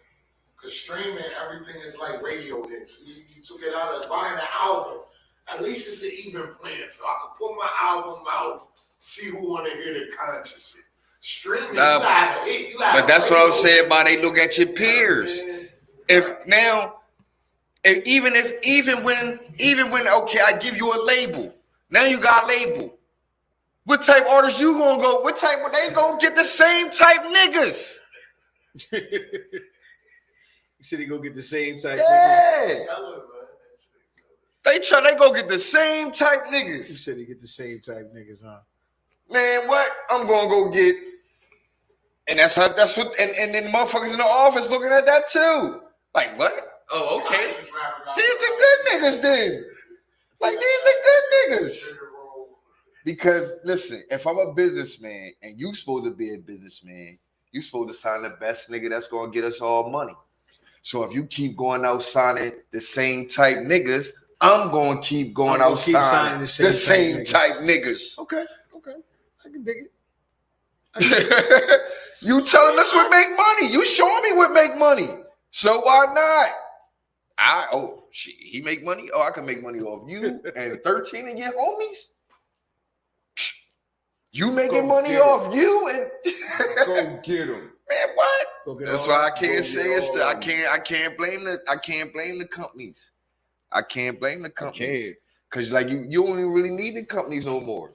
Right. And I'm saying, like I said, and I think that was my takeaway was that, these record executives that, of course, seem to go down that road. We don't really need them. We don't necessarily need to have that sort of content. So moving on. You need Lear though, because he ran YouTube. And that's why you don't need the record companies because of YouTube.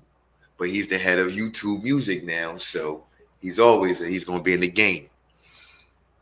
Fresh. It's that time. It's that time. It's that time. It's that time. It's that time. I'm not sure if y'all realize, I saw some complaints on social media, and motherfuckers was like, man, it's 70 degrees and it's November. Yeah, that shit got cold kind of quick today. Mm-hmm. It felt like the frozen tundra. I woke up this Fresh, morning. give us some ride music, bro. Give us some ride music. Give us some ride music.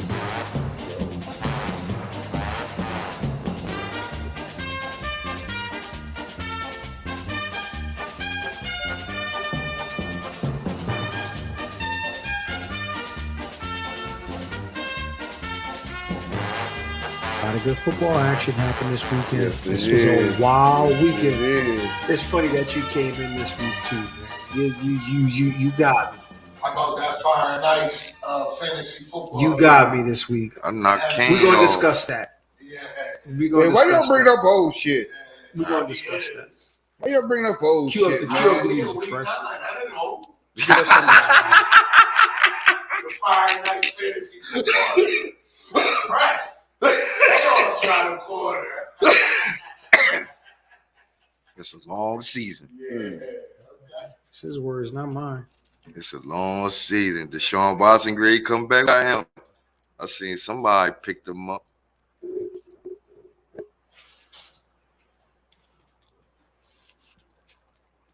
I got a dub this week though.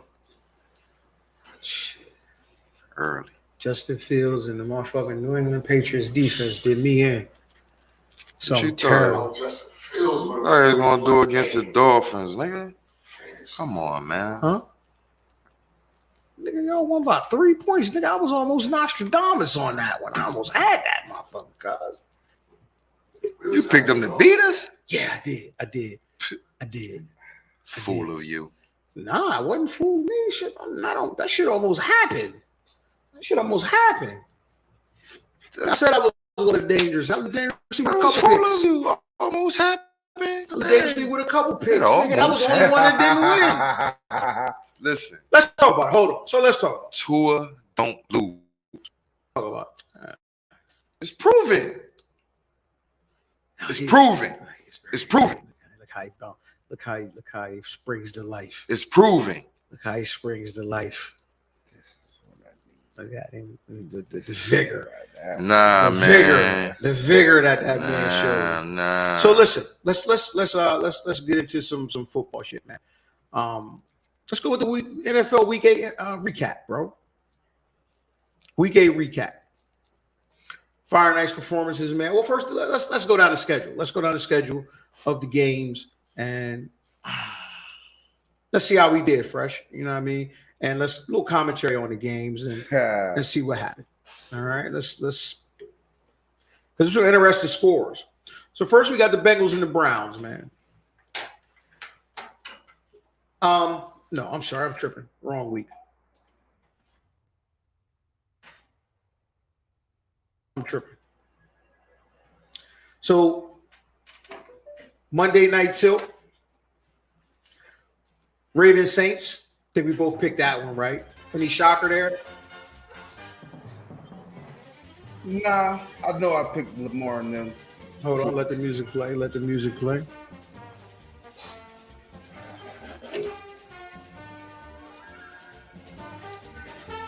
Raven. Yeah.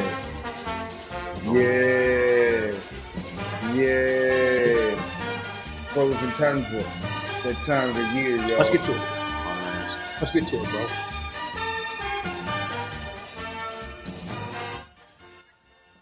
Ravens Saints. I think we both picked the Ravens. Yes. Did you on the ticket? Did you have the Ravens or the Saints? I ain't had no ticket. I ain't had neither one of them, but I knew the Ravens was gonna win. All right. Early game, of course. Patriots. I'm sorry. We had early game. Let's see here. What we got? Eagles, Texas, of course, 29-17. Eagles win that game. Mm-hmm. Colts, Patriots. I picked that one in the Molly Wop. Yeah. No. I picked the Colts. Yeah, you picked the Colts. You thought the Colts was going to pull one out. I thought Sam Ellinger had some magic. Yeah, I picked the Pats. I picked the Pats. That's the one I was thinking of. I said, I know I picked one that I really fucked that pick up. Yeah, that was what the fuck was you thinking? Packers, Lions. Packers 9, Lions 15. I picked that one. I thought the Lions was going to pull that one out. I think you picked that one too. Yes. They both felt the Packers was due for to get smacked around. Any shocker there, Muff? Nah, I won money off that. Okay. I knew the Lions was gonna win. Chargers, Falcons. I think we both fell flat on our face with that because we both picked the Falcons. Yep. We thought the Falcons might have lit them up because the Chargers been so underwhelming. Yeah. Did you see that bullshit that happened? Don't matter. They lost, so it don't even matter. Nah, that was some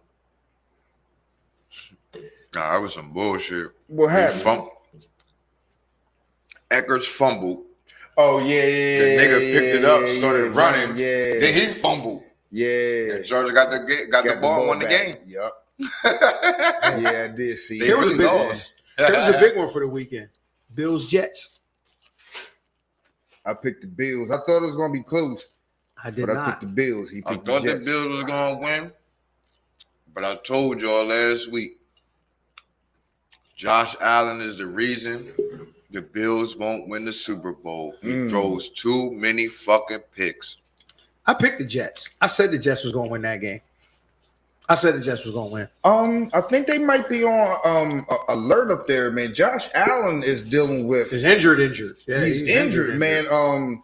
Like I said, that when I heard UCL and elbow, I immediately, with the baseball background, I was like, man, usually that's when they start talking about Tommy John surgery. Now, I ain't going to say that's what he's going to get or anything like that, but that's that same ligament that they be repairing and all that. We're see if it's him or the players around him. Yeah, Next game was the Vikings Commanders. We both picked the Vikings. We both was right on that one. You picked the exact score, though, 2017. You picked the exact score. Yeah, Dr. X was in the building. I thought it was going to be more lower scoring than that, but you picked the exact score. Kirk Cousins made 2 throws, literally 2 throws the entire game. Dog, did you see the post game of did you see the post game? Kirk Cousins, no shirt on. That's crazy. No shirt on. He had every player on the Vikings team ice. Yo, I want to say something too. Yo, whoever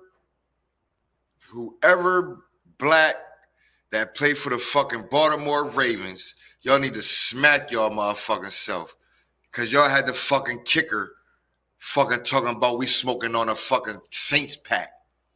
Yo, that's some bullshit. That's some bull. That's what the little young niggas say when they kill niggas. We smoking on a such and such pack. That's some bullshit. That's some bullshit. That's promoting. You know, that's some bullshit. That's some bullshit. Are you saying the black dude? Nah, it was John Tucker. John Tucker. He on the plane That's talking about Justin Tucker. That's what I said from the Ravens. You niggas need to, because y'all told him that. He don't know nothing about smoking on no packs. Nah, I can't. I can't say that. I'm assuming. He knows something about. I ain't gonna say he. I ain't gonna say that That's deep. Yeah, that's a gray You area. think Justin Tucker know about smoking on such and such pack from Baltimore? I ain't gonna say from Baltimore. He lives in Baltimore. He plays in Baltimore. Yeah. I don't know about he from B. I'm saying just because you from there don't mean you know. I bet the owner don't know what smoking on a pack mean. Nah, I would assume the owner doesn't know. Why? But he He's from there. I would assume That don't mean. I would assume Justin Tucker does listen to that. Why? Why would you assume that? Everybody else listen. Why not? He's from Baltimore. Because he's from Baltimore. The owner's from Baltimore. Hold on. From what I know, and it's not a lot. But what I know of Justin Tucker, he seems like a pretty wicked dude. Nah, he does. You know what I'm saying? A pretty hip guy. Now, I ain't saying I've seen a whole bunch of, none of that. No. But what I'm saying is, he does strike me as a guy that would know what smoking on a pack would mean. Now, him saying it is something different, but he strikes me as someone that would know, because I think he looks like a guy who listens to rap, who knows all that kind of stuff. He's a kicker. He could probably be around a lot of these people. He probably knows them a little bit better than we do. Fresh. I don't think not like that. That's some naive shit that. Okay. I don't know. Well, that might be a little bit far. That might be Panthers Bengals. This one frustrated the shit out of me. You know why? Because I predicted this game, but I didn't get shit off this game in fantasy. There were a multitude of touchdowns in this goddamn game, and I didn't get one of them. Joe Mixon had the greatest fantasy game ever. I didn't get nothing out of this game. This was the most frustrating game of the weekend, bro. I knew it was going to be You said that it's time to get the Bengals ground game going, and indeed they fucking did, because Joe Mixon went fucking bonkers. Video game mode. Bonkers. Yeah, it was over for the Panthers, man. They don't have. What about this game? What was the picks on this game? The Jags and the Raiders. Because I picked the Raiders. I picked the Jags. I picked the Jags. I won't be picking the Raiders. No. I gotta go back to that because I'm not sure. I think I might. I picked the Raiders. I know I did. I gotta go back on record and look at that one. I gotta check that one out.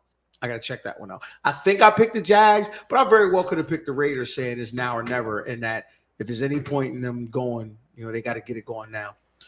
Dolphins Bears. I did pick the upset in this one, man. I was close. Your boy's giving me the scrunch lips. I went with the Dolphins. As if that game didn't come down to a pass interference, no call late in the game that would have resulted in a Bears. What did he just say with the Falcons and the Chargers? What did he say? So what they lost. So what they lost. And theirs was even closer than all the Bears coming to beating us. I did pick. So what they lost. You know what I did pick though? You know what I did pick though? What's that? I predicted my own demise in fantasy football because I said Justin Fields was going to have a monster game, and God damn it, he did. He did. Well, he did. I said he was going to have two. I said he was going to have 3 total tutties, 2 in the air, one on the ground. Didn't he break the record or something? Rushing record. He broke the single game rushing record. He had 3 tutties in the air and 1 on the ground. Tyreek Hill, he number 1 wide receiver in fantasy football. What you say? I don't know. Like moving on. Did we get this one wrong? He broke the rushing record. Nobody knew. Oh, no, they lost. So look, this next game. They lost. He He were inflammatory when it comes to the Dolphins, though, boy. Yes. The Seahawks and the Cardinals, we both blew this one. We went against the Fighting Genos. We blew this one. Nah, I went with the Fighting Genos. No, you didn't. No, I did not. We both blew this one. Nah, I thought we both blew this one. We thought the Cardinals would do that because they was home. Your boy trash. We thought he was. I saw you put that. Because we both said we like the playground shit. He If you trash. gonna do it. He trash. Hey man. Kyler Murray, he trash. I can't accept that he's trash. Nah, I'm not gonna say he trash, but he trash. All right. Amongst other NFL quarterbacks, because he's better than me. He trash. I know he might not be better than me, nigga. I can't. He trash. I can't throw no more than 30 I don't know yards. if I can name 15 better quarterbacks, but why we wasting time on Kyler Murray, man? He's bad. I don't this know, year, man. bro. He's still my. I like to watch him play. He's still my favorite, but he's definitely. I don't know. I thought I play baseball. You know what? It's a baseball connection there. Nah, I like how everyone do ball like that. I like that. I love that. I'm gonna be political. He's not doing very well. Rams Buccaneers. I think we both got this one right. Bucks reached down deep and pulled one out. Literally, Tommy pulled one out his ass. Tommy does it again, man. What can we say about that, man? You leave if you. My dad always used to say, rest in peace, he was like, oh, if it's time on the clock, I don't trust Tom Brady. It's got to be all zeros. Titans Chiefs, we got this one right. I picked the Chiefs. Picked the Chiefs on this one. They escaped by the hairs of their chinny chin chin on this one, man. That old tried and true 3 yards in the cloud and dust almost got him. Almost got him. Almost got him. Yeah, almost got him. That's what I thought was going to happen. I was like, they missed that old number 11 over there, don't they? They missed it because they winning. They missed that over there. They winning. They missing a piece. What did you just say to? What did you just say less than a minute ago? What?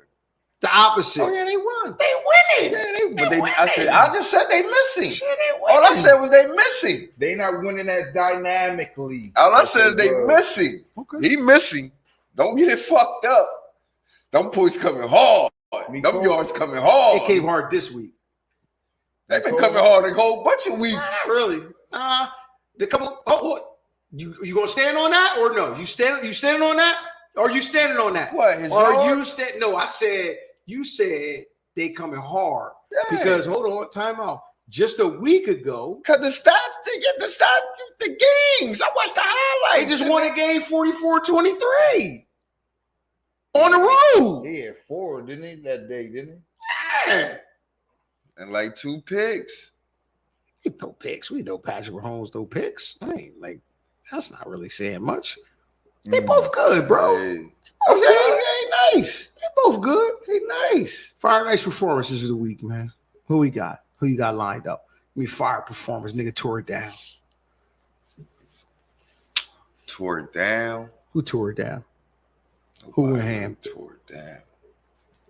Who tore it down? Oh no, I gotta go with my boy, man. Man. I knew it. I was getting ready to put a caveat on that, so you can't say Tua. He don't lose. God damn, man. Give me a second fire performance.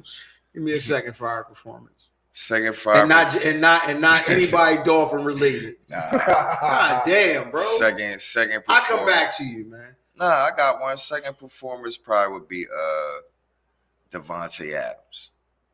Fire performance, bro. Fire yeah, performance. like 12 catches and shit. $170 something. Fire performance. Who went ham? I hadn't noticed because it just kept sending me a notification. Joe Mixon has scored a touchdown. Joe Mixon has scored a touchdown. Joe Mixon has scored. Joe Mixon scored a motherfucking goddamn touchdown. I'm watching the red zone. And we're gonna break to the Cincinnati game, and I'm thinking, beans, let's go. Who you at? Hi, boy. Tyler Boyd. That's it. Hit the wrong dude. Garbage. Oh, no. Last week, that nigga had 25 points. Fuck you talking about? I was saying, no Jamar Chase? Hit the wrong dude this week. I mean, them niggas had 40-something points. I'm thinking, well, damn, I got to get something out of that. I got nothing. That's why it's called fantasy. I got nothing out of that, man. Nothing. Joe Mixon, he did the thing. He was starting running back. I didn't get a darn thing out of that, man. Who you fired, Phil? Joe My Mixon fire performance? ate everything. Fire performance? I'm gonna go with I'm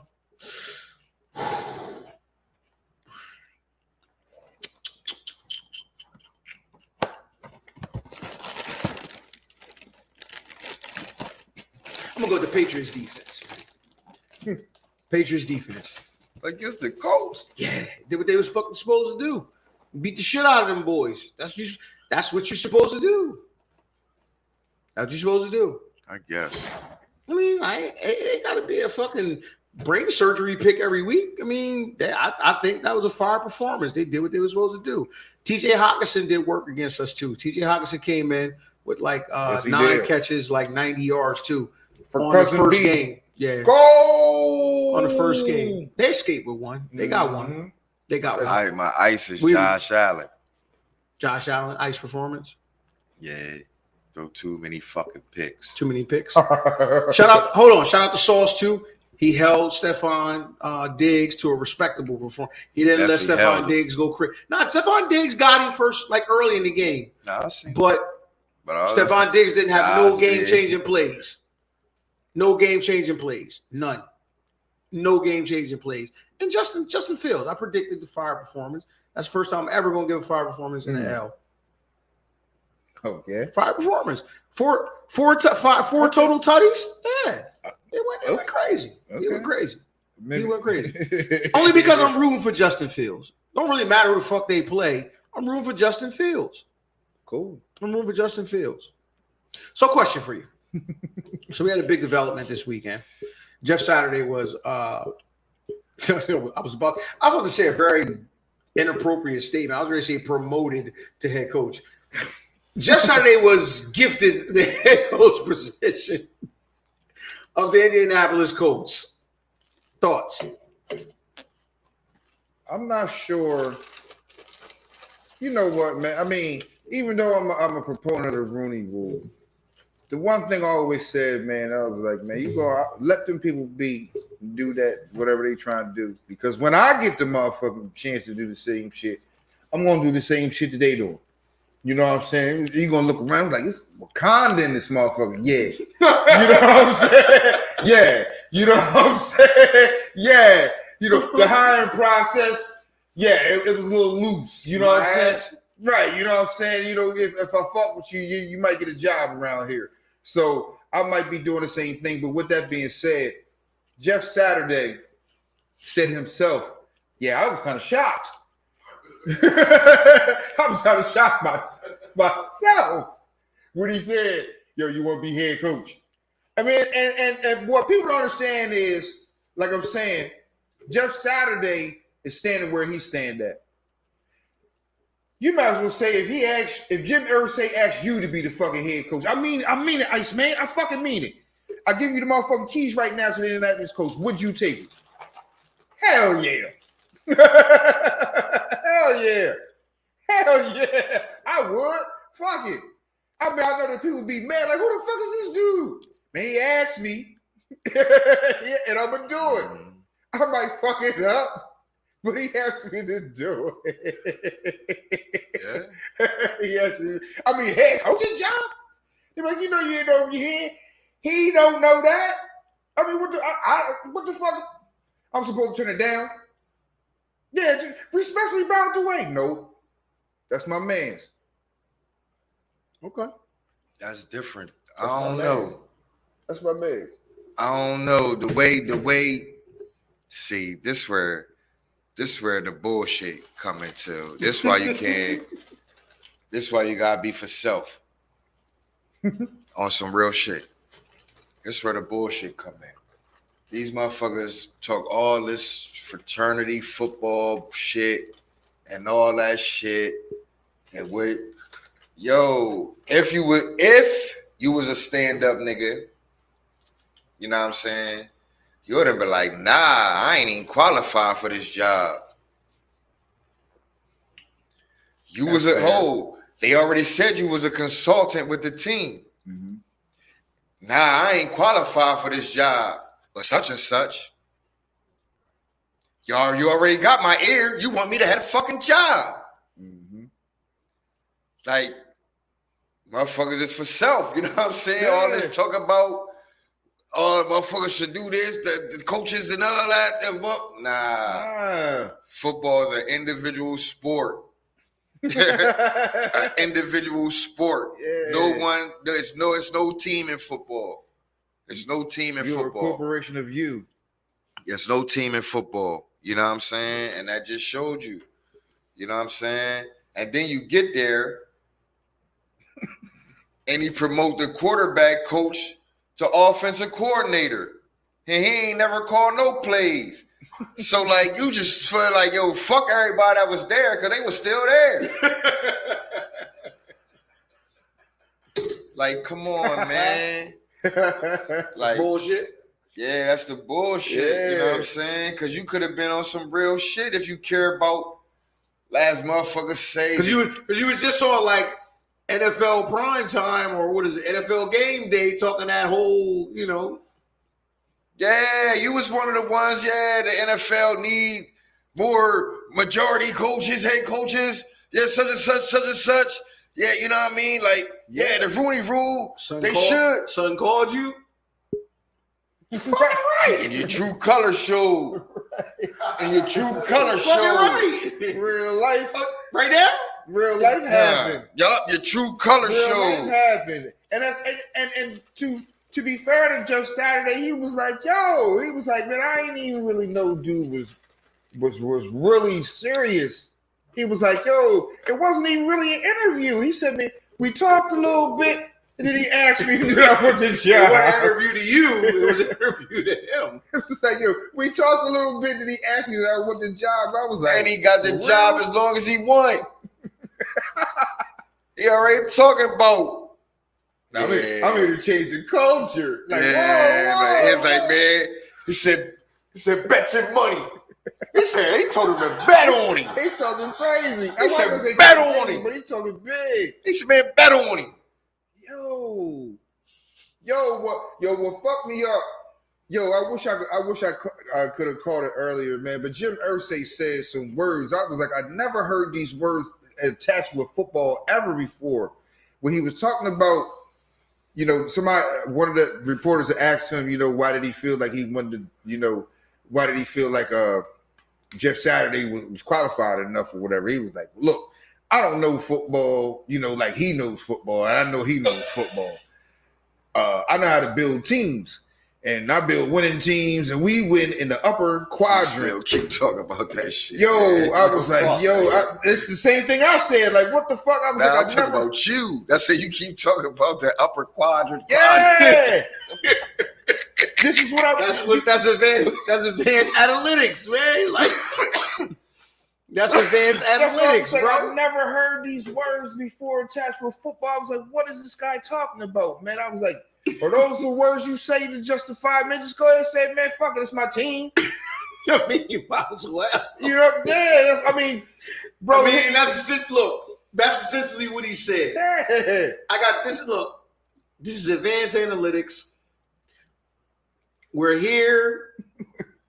I'm beyond your bullshit ass hiring process. Yo, this is the first time that ever happened. Even motherfuckers are like ESPN prime time. And they never brought an interim coach from outside. Yo, he like the coach. Yeah, like he ain't no interim. Yeah, he like the interim. Nah, but he like, I'm hired now. Like the interim tag is just like, nah, I'm the coach. Yo, to back you, he the coach. He called up Peyton Manning for his playbook. I can't make you, but now we ain't running what the fuck we was running around here. Updating this shit now. What? He said, yo, I need some plays. I don't know if that's a direct quote, but he's like, I need some plays to call. Call Peyton Manning, ask him for his playbook. I can't make this shit up. Man, I don't want to run this bullshit that's being run right now. This ain't what Jim you used to was around here, bro.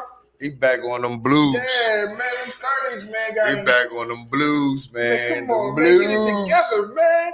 He back on them He blues. was like, it's a dude around, man. You like sitting. Yo, I was watching a lot of former players that talk. They was like, yo, that nigga gonna lose the locker room as soon as he walk in there. I gotta give Jim Irsay credit though. Jim Irsay stuck his neck out there and said, "Yeah, man, it's about time we start having conversations to get Daniel Snyder out of here." I love you, Jim Irsay. Jim Irsay can't do nothing wrong to me. You can't believe a dope fiend. I'm gonna believe this dope fiend because you know what happened? That man hired the Bank of America to begin procedures to sell the fucking team. Very great, Milky. Man, I'm looking for this. If I can't get this, I don't know, man. If I can't get this, I'm looking for 10 billies. Nah. I can't front, man. Why not? The team's already been evaluated. It's evaluated at $6 billion. A football team. I won 10. They would almost have to wrestle this from my cold dead I won hands, 10. That's what I said. I won 10. They You're going to wrestle me. You're going to listen. Team? They're going to fight me. It's worth 6. I won 10. Danny Boy not fighting. I won 10. Jay-Z and Jeff Bezos. Y'all got it. Give me that 10.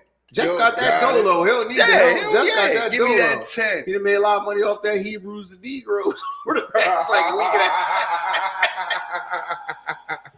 So that shit. Nice piece of he done made some change off that. Some change. Nice piece. Couple hundred. He done made some change off that. Couple hundred. He made a couple mil off that.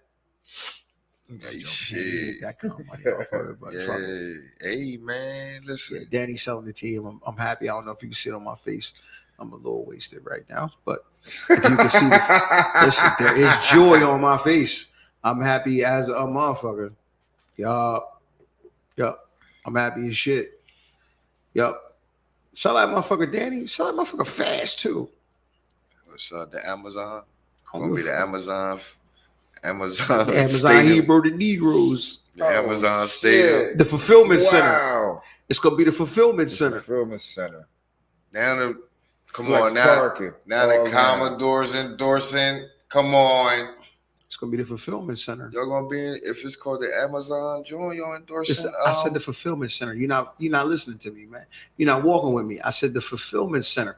You're gonna be able to get your drinks, your beer. It's all gonna be automated. Oh, what I'm saying is that could be something. No, it's gonna be automated. But what I'm saying is if the Amazon fulfillment center stadium ain't y'all supporting antis by Yep. We're anti-Semitism. Yep. Because why not? Because actually, no. Nope. Why? No, we're not. Because it's Jeff Bezos. He can't be anti-Semitic. It's Jeff Bezos. He can't. He's not black. It's Jeff Bezos. Hey, black. Hey, black. That guy can't be anti-Semitic. What the fuck? Can't be anti-Semitic. Shit. He's a white guy. White guy, the mayonnaise guy, fulfillment center. They might even sell the book on the motherfucking campus. At the games. God damn. Sell it at the games. Man, he's selling boom bams. He's selling boom bams. It's Jeff Bezos. He's been selling this book for 5 years. You'll get mad at me now. I've been selling this book. Made millions off this book. And they ain't gonna be able to take it neither. I done made millions off the Hitler too powerful. Book. You ain't taking nothing off his shit. Not that one. You ain't taking nothing. Hold on. But I'm gonna read this shit, bro. I do want to read his statement. You know what? That's different. I'm not reading that shit. You ain't taking. But the motherfucker that made the Hebrews and Negroes released a statement the other day. Okay. It was a very defined statement. Okay. You know. Now, you want me to read it? They're pretty long. I don't want to read it. I don't want to. Give it paraphrase. Go on the internet. Go on there. I mean, it's a very defiant statement. I dare you Jew motherfuckers to challenge this shit and sit down with me. Ultimately, that's what he said. I mean, I'm just paraphrasing. Nah, we ain't gonna read that. One thought I have had. One thought I have had about this, about I guess the Hebrews and Black Israelites and people saying the conversation. The one thing I say is I mean, I ain't even saying it crazy. I'm like, well, what do you want? You want to just be recognized as Black Hebrewites? I mean, Hebrew Israelites? Do you want to be recognized as the chosen people? Do you want compensation for it? What that, you know what I'm saying? Like, because people know you Black Hebrew Israelites. People know you Black Jews. People know that part. Do you want, they have the conversation? Let me read this. All right. And that's what I'm saying. I'm asking a question. That's I'm not. So this is from Ronald Dalton. Ronald Dalton, CEO, Hebrews and Negroes Films. In a press statement dated November 6, 2022, I vehemently reject and condemn any forms of prejudice or hatred towards any person, regardless of their race, religion, ethnicity, lineage, ancestry, or sex, as well as violence, racism, bullying, discrimination, Black Jewphobia, and the misuse of the term anti-Semitism. The African diaspora that was sent to the Americas and the Caribbean via the transatlantic slave trade are ethnically the Israelites of the Bible from the lineage of Shem. Therefore, myself or anyone today who is a descendant of Shem's 5 sons cannot be anti-Semitic. As a Shemite, I'm against any form of anti-Semitism in America or worldwide. Racist scapegoating, as well as unfair tactics that hold communities of color responsible for social problems must stop. It is our collective duty to create a society where everyone has the same opportunities, irrespective of their age, race, religion, ethnicity, or sex. Freedom of speech and freedom of expression should not be seen as an infringement. But unfortunately, based on what we have seen lately in the news, this is a sad reality in America. We definitely have more work to do to fix this.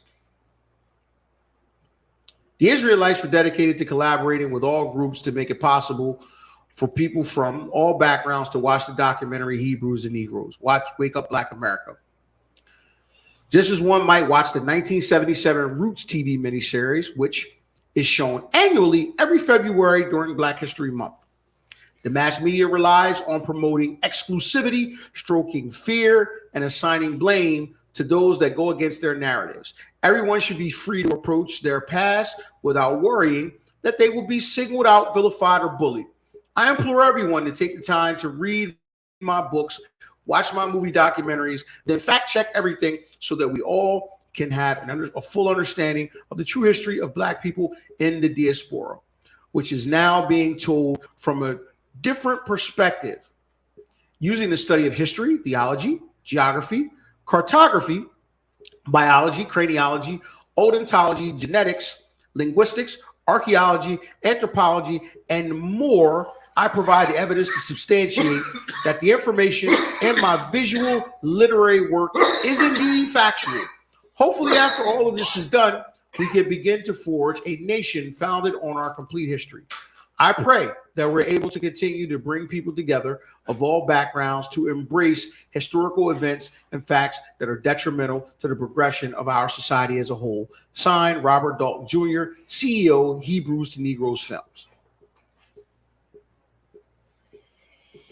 So, okay, so that kind of gives me a different, I ain't gonna say different, that kind of gives me more perspective of, I'm still asking the question, because there are people who recognize, Black Israelites or Black Hebrews as, Jews and that type of thing. And I'm like, who are you looking for to say, oh, recognize? I mean, what do you want people?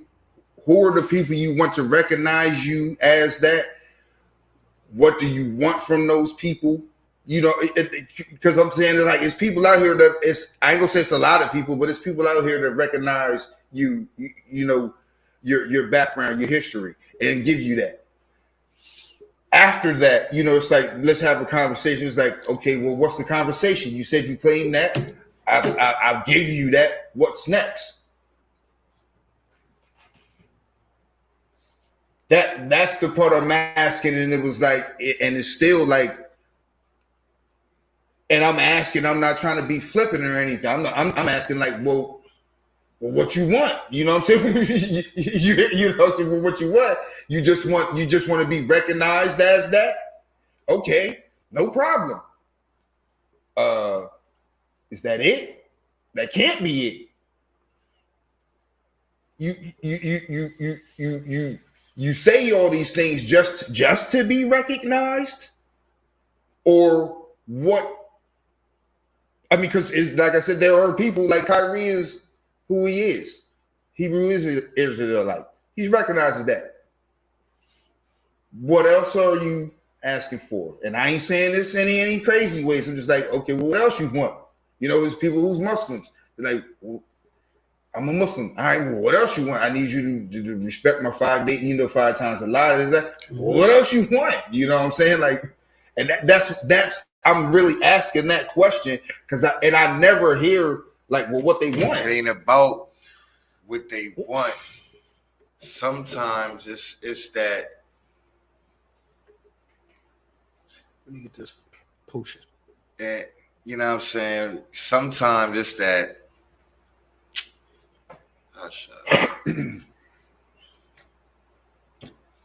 It's about a hidden. It's about a hidden. Let me. It's not. It's not about what they want. It's about you saying. Some people saying, I can't have because I'm not that. And I'm like, and sometimes they're showing them, I am what you say I am not. Y'all say I am not that. You know what I'm saying? It ain't about what I could get afterwards, because we all know you're not going to really get nothing afterwards. It's just showing that, you know what I'm saying? Or maybe you can get something afterwards if a motherfucker feel lean to, you know what I'm saying, whatever, and see the light and be like, okay, yeah, you are the same type person as me. Yeah, I mean, come on, I got a job for you or whatever. You know what I'm saying? In that situation, blase, blase. But monetary or nothing, you can't gain. But it's just like that. But for all y'all, da, da, da, da, da, da, you know what I'm saying? Nah, we the same. You know what I'm saying? Blase, blase, blah, blah, blah, blah.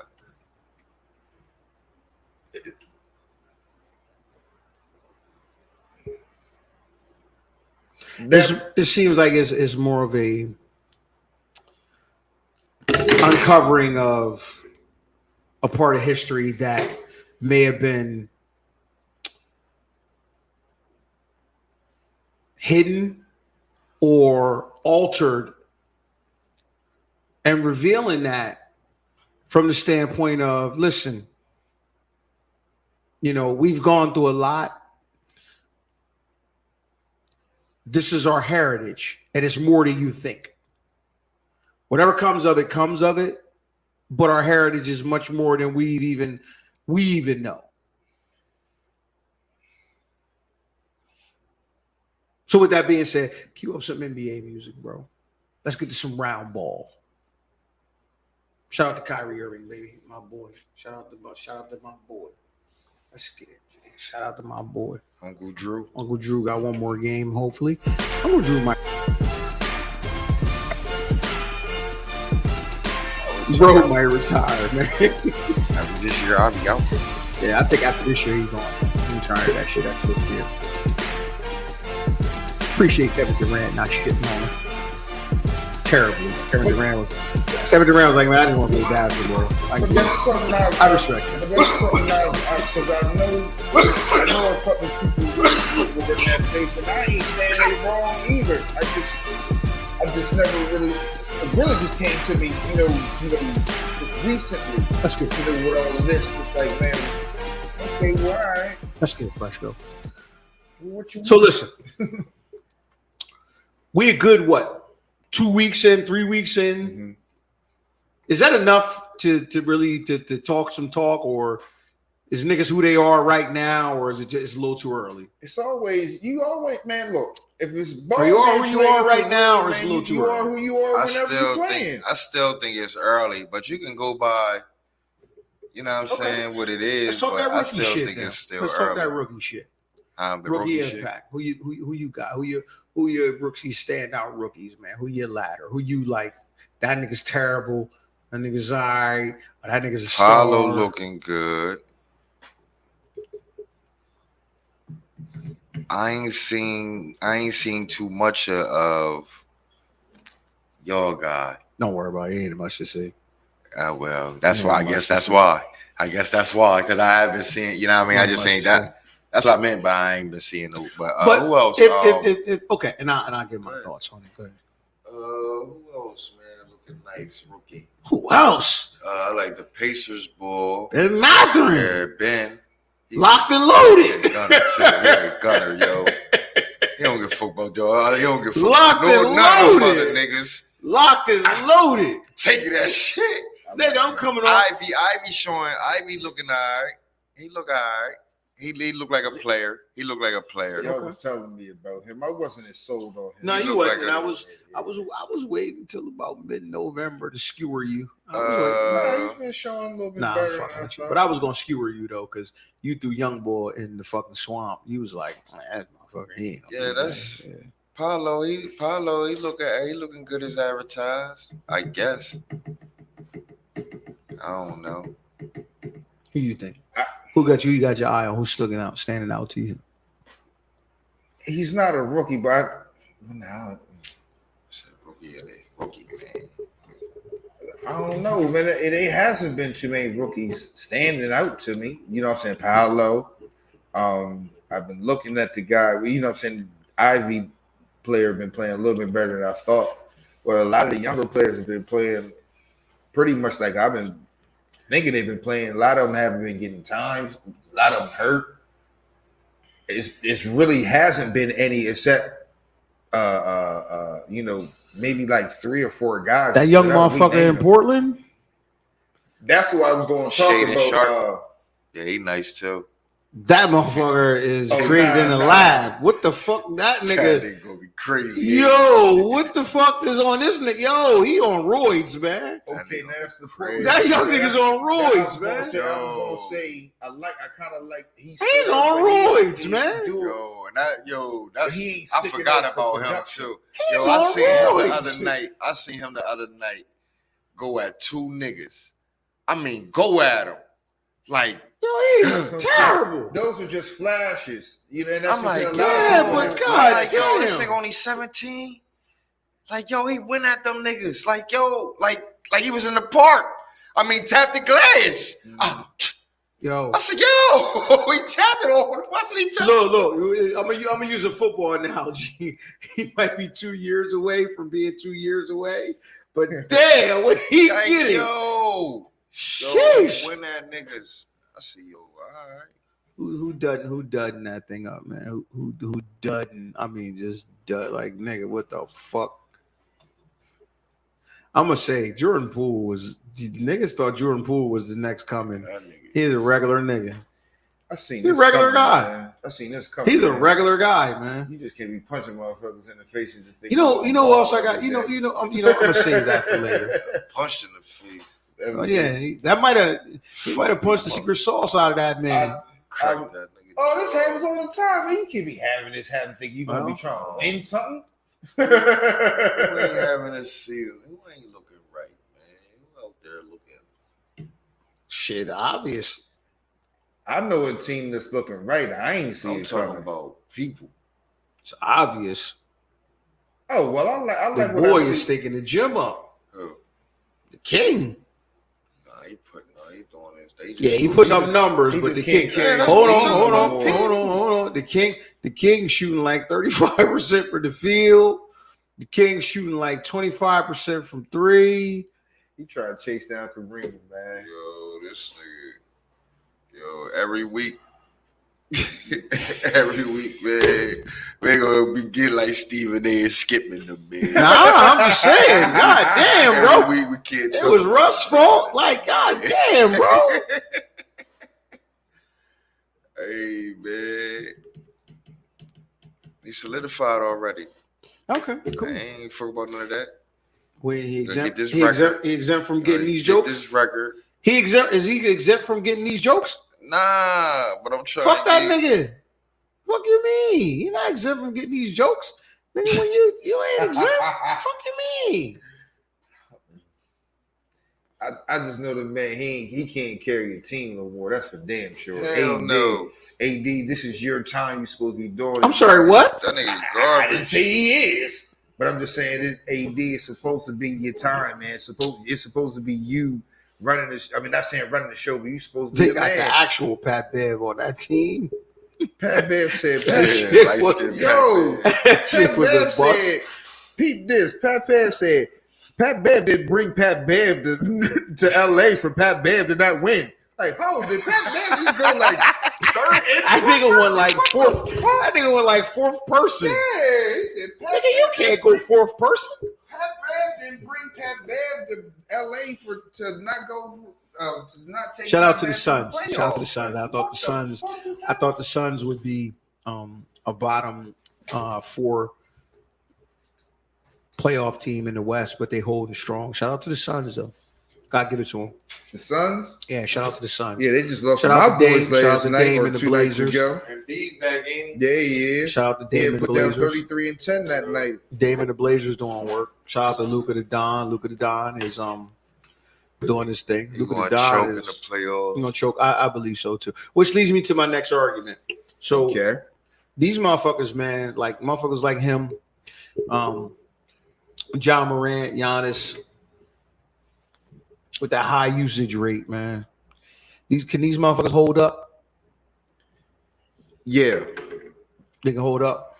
They Yeah. can hold up, but I don't think. Well, you said he gonna fizzle in the playoffs, so Yeah, he that gonna you fizzle. ain't holding up. Nah, I'm just saying. Well, I He think. put up historic numbers though. He putting up Jordan numbers right now. Nah, I'm saying, yeah, he might do, but he might put up now. He might give you 28, 15 or something. You know what I'm saying? That's astronomical. You know what I mean? But I just don't think them as a unit. You know what I'm saying? Is They you ain't know got what I enough. mean? They're going to have to make a Your move. regular season terror. Yeah, because he can. But they do some work in the playoffs though. I just don't think it'd be enough to get past maybe that. Well, but then again, he was in the finals last year. I mean, the Western Conference Finals. They won't be this year. Unless they make a move, I don't think so either. They won't be this year. Thoughts on the Pelicans? I like them. I think they missing. I think they need another piece. I think they need another piece. What about the Nuggets? Shout Shout out to Busy I think Bones. they need another piece. What's the piece?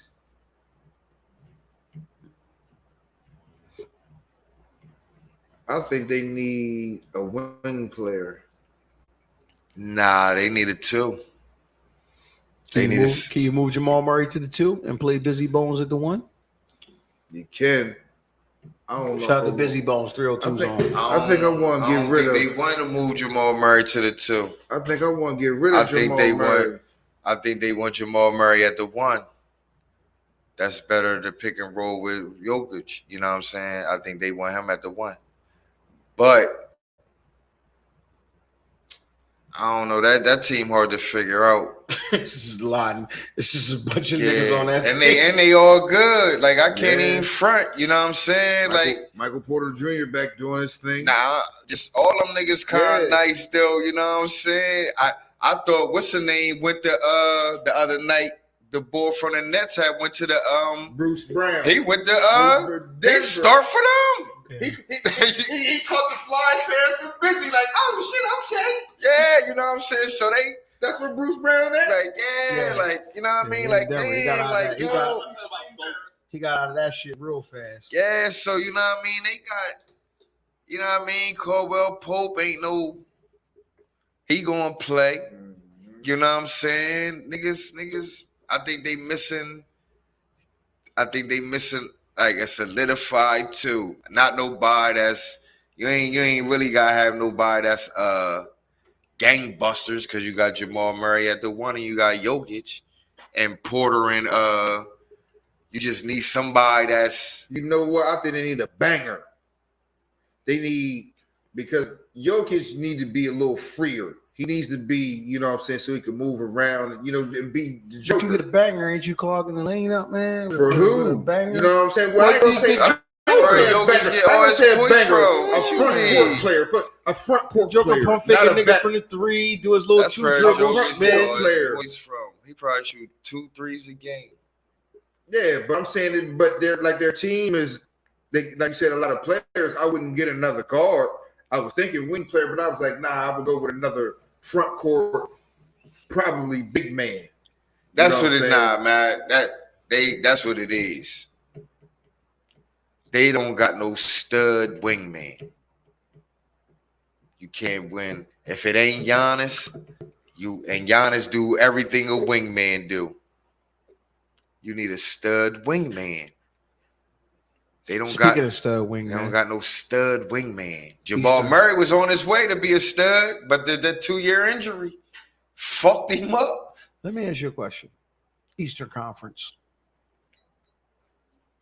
hierarchy. Cavs for real. Cavs real deal. Yeah, they the real deal. Cavs real deal. They need another piece, but they the real deal. Mm-hmm. What's the piece? What's the piece? Because I mean, what's the piece they need? Because I'm saying they got the pieces. You got shot blocking. They got the pieces. They just need them to come back. Yeah, really, I think they just need experience. I was gonna say I don't think they can really get the piece they need, which is you ain't getting that piece at the rate they win. They got experienced people. When Rubio get back, they got Rubio ain't seeing no fucking floor. Yeah, but he is.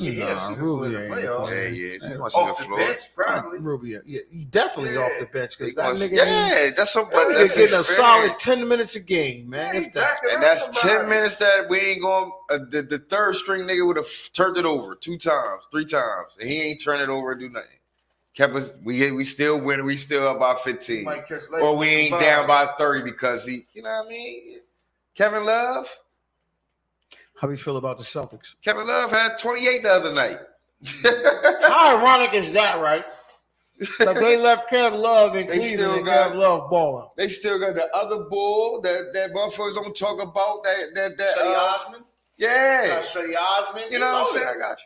You know what I'm saying? Yeah, that's what I said. They got a nice little unit that's going to keep us in the game. Else because they winning. They ain't getting nobody. That's going to keep us in the game. That's what I said. When the pieces get back, they just missing something now because they don't look too deep right now because motherfuckers out. How we feel about Boston? My insider told me, he said, man, be mindful of what this coach Joe. He black too. Yeah, Joe something. They said he may have been a little bit more integral to last year's Boston Celtics success than Ime Udoka was. They said, he's the leader of men, but he was the actual that he said the defense got better. He's the guy who made the defense better. So he was like, it was 2 guys. The guy that coaches in Utah right now, who's the best fucking team out west. He came from Boston. And my man is coaching in Boston that obviously was coaching in Boston. Watch out. I guess when it's going to happen, when Ime Udoka goes to Brooklyn, they say, watch how successful or maybe not unsuccessful he is. Those other 2 guys may have played a more integral part in his success in Boston. So it's like, go ahead. We got your successor right here. So be on the lookout for that. My insider told me that. Yeah. Man, when I be watching Boston, it looked like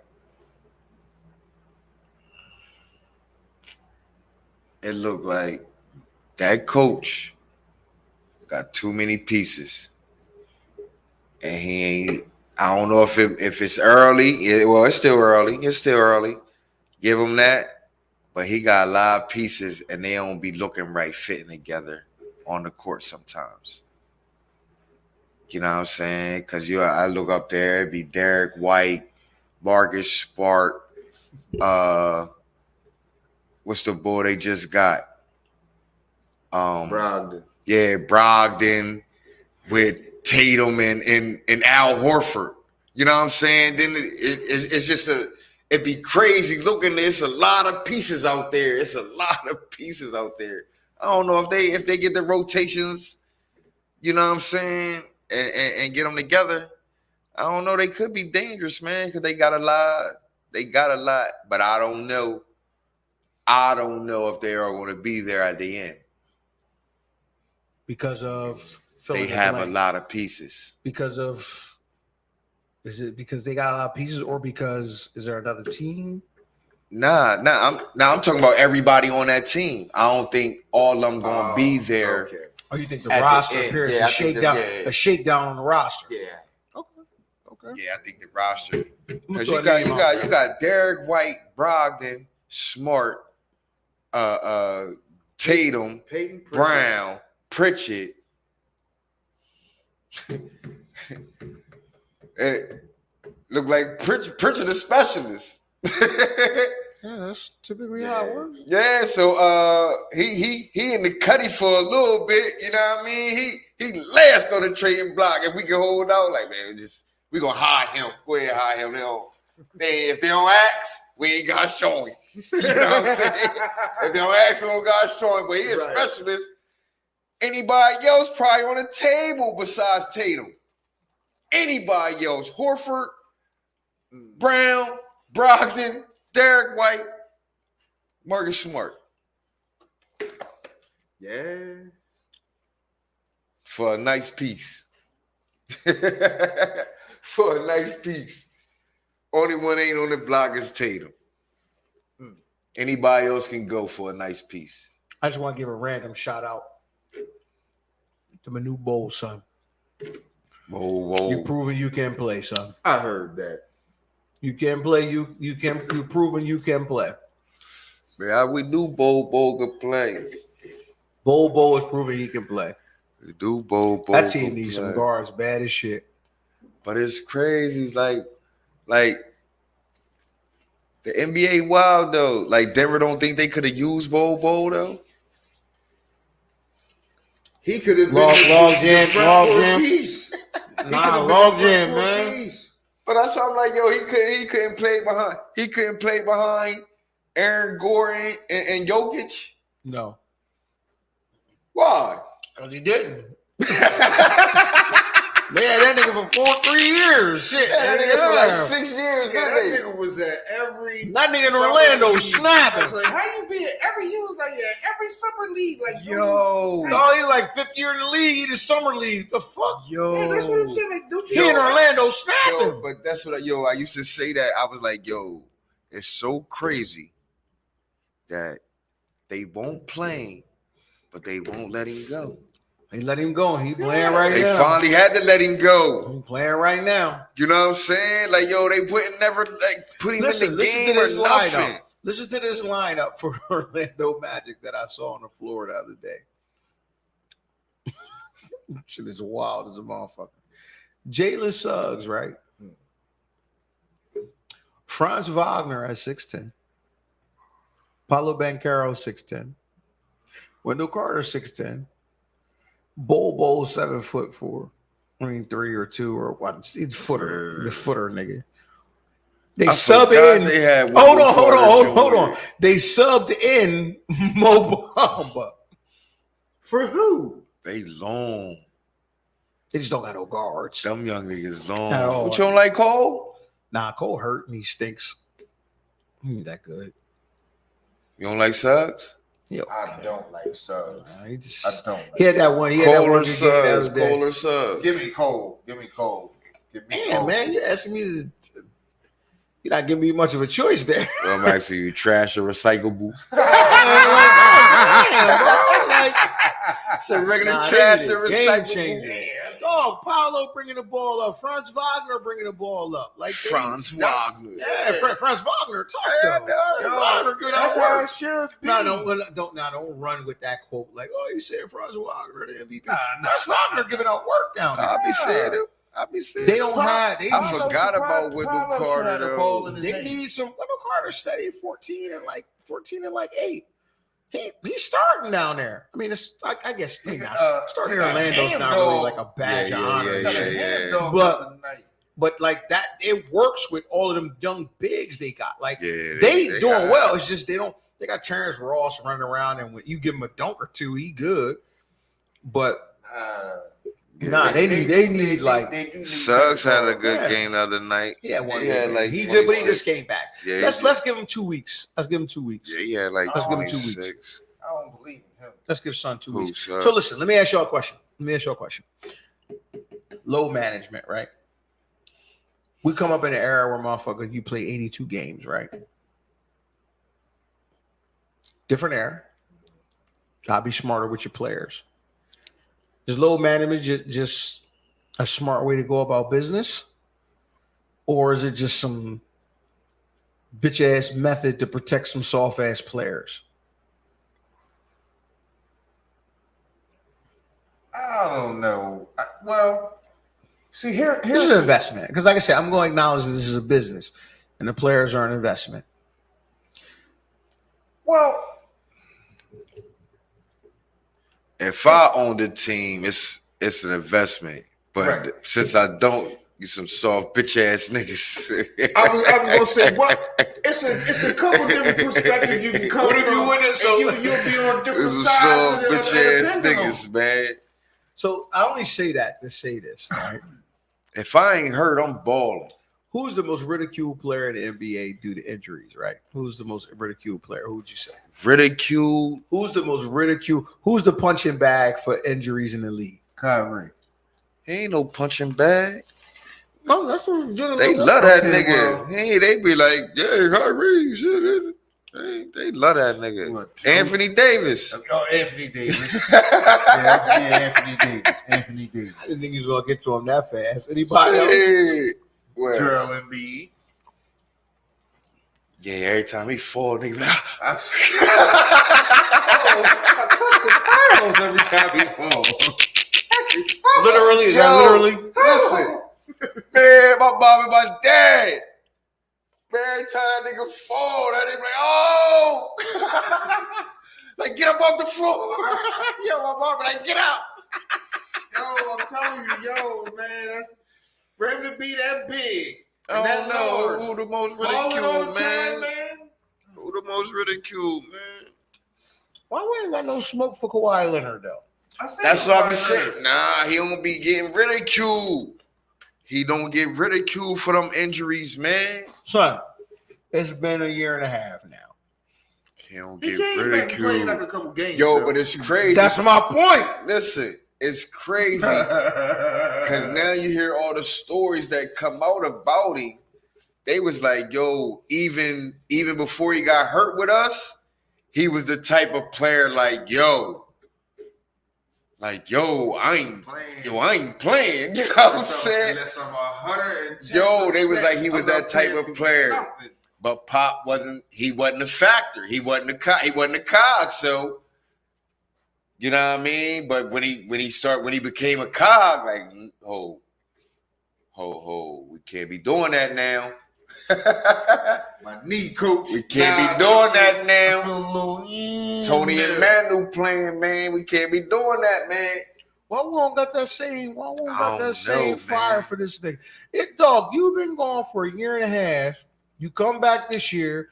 We thought you had downloaded the new Terminator software. You know why? You know why though? Because he was a Spur.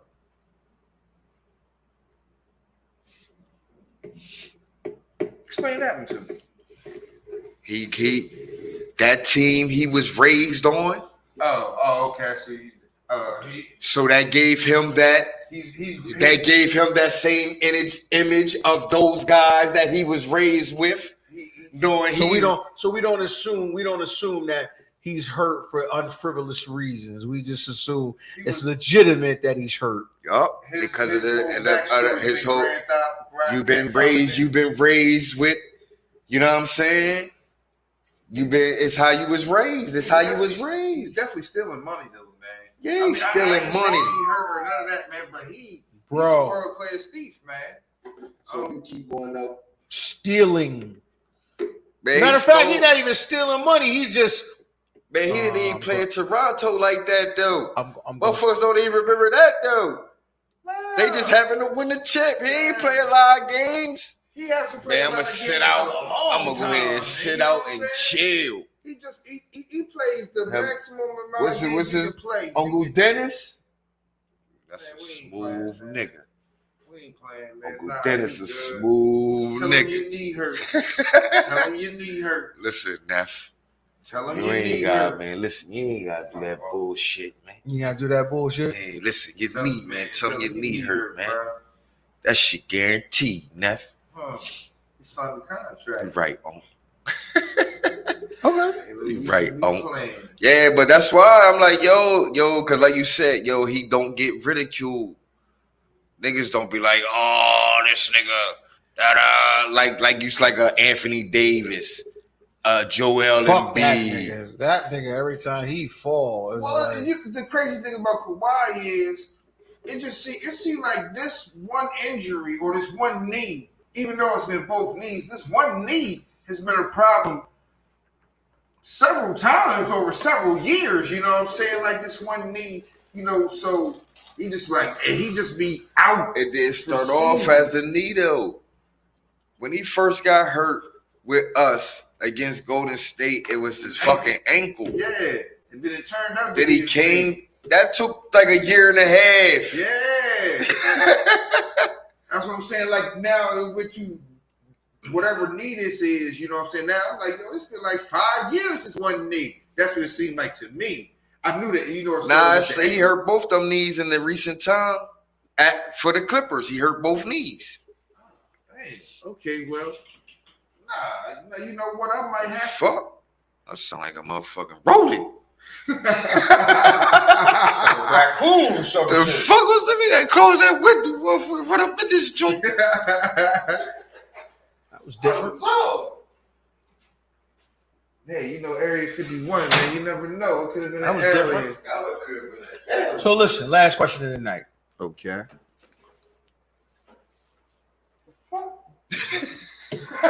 Yo. Man, I'm telling you, man. What the fuck's going on? Something out there, man. Yo. Try to get us. Yeah, you saw that. I think you saw that, man. What, you seen something? Yeah, I heard something. I ain't seen nothing. Oh, that's what I said. I heard it before. You ain't hear all that. Hey, look, we ready to shut this shit down, man. We might go into Ghostbusters mode, motherfucker, some shit. So listen, last question, man, tonight, man. I've seen some egregious shit over the past like 2 weeks, man. This shit's got to stop, bro. The goddamn carries in the NBA, man. Bro, listen. Okay. Now, mind you, it's niggas that had handles, man, over the last 50 years of basketball. All right. It's just the way the handle is used. You know what I'm saying? You can't defend no nigga running at you, man, full speed, and he cold pick the ball up in front of you and do a stutter step. Nah, you can't defend that shit. Ball on the side of the hand on the side of the ball. Okay. All right. But a nigga run up and literally pick the ball up and he carrying that shit like a French waiter. Garcon. Nah, man. Am I tripping? Nah, they've been doing that for a while. I was like, dang. But I know what you're talking about. I seen that Jordan Poole shit. That shit was wild. This shit's ridiculous, bro. Man. It might be a motherfucking like something caught in the fan try to come through. What the fuck is that? Oh, okay. All right. Okay, yeah, nah, I ain't crazy, man. Little false alarm at the Fire Nights Experience, Hey, man. you know, We thought we was being a Motherfucking National Geographic. We about to be on National Geographic out this motherfucker. Yeah, we thought she was good. Seen that Woodward motherfucker. store. I've seen Luka do this shit too. What's Yeah, this? he do it a lot. To me, I think the two worst motherfuckers is John Morant and Jordan Poole. Like, come on, man. You like, all right, man. I get it. You can handle the ball. Yo, Come on, Luka man. walk a lot too. Like when he be doing that turnaround and all that shit, I'm like, yo, Can't he keep track of that shit, man? yeah, I'm like, yo, but that shit be. That nigga out there doing like fucking a pirouette with the basketball, man. Like, come But on, it's man. hard to defend the niggas that be traveling. You can't defend that shit. Cause basketball, sometimes that shit about anticipation. True. I know I already got you. I already know. Okay, damn. Okay, put the ball. He picked the ball up. He got two moves. He got two steps. I'm not anticipating three. And then a Euro. Nigga give you 4 steps, a Euro, Yeah. and a motherfucking.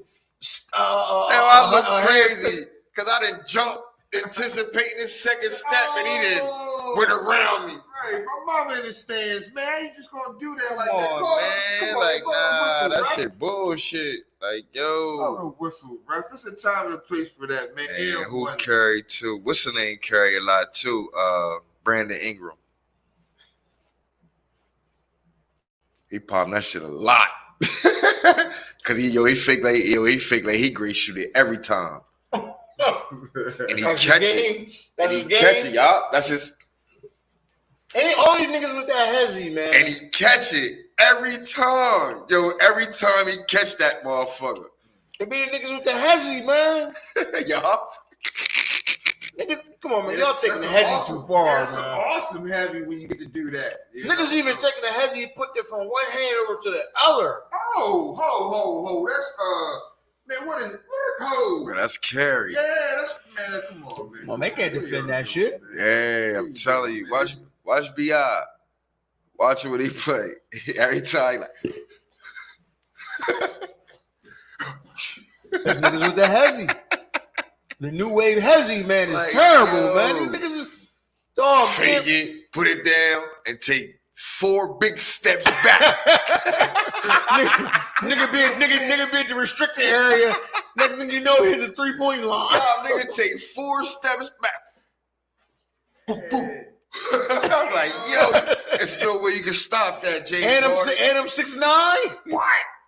Like, yo. Individual defense is overrated because that shit like that can happen to you. Man, you can't. Once the step back got, man, the Euro fucked that shit up.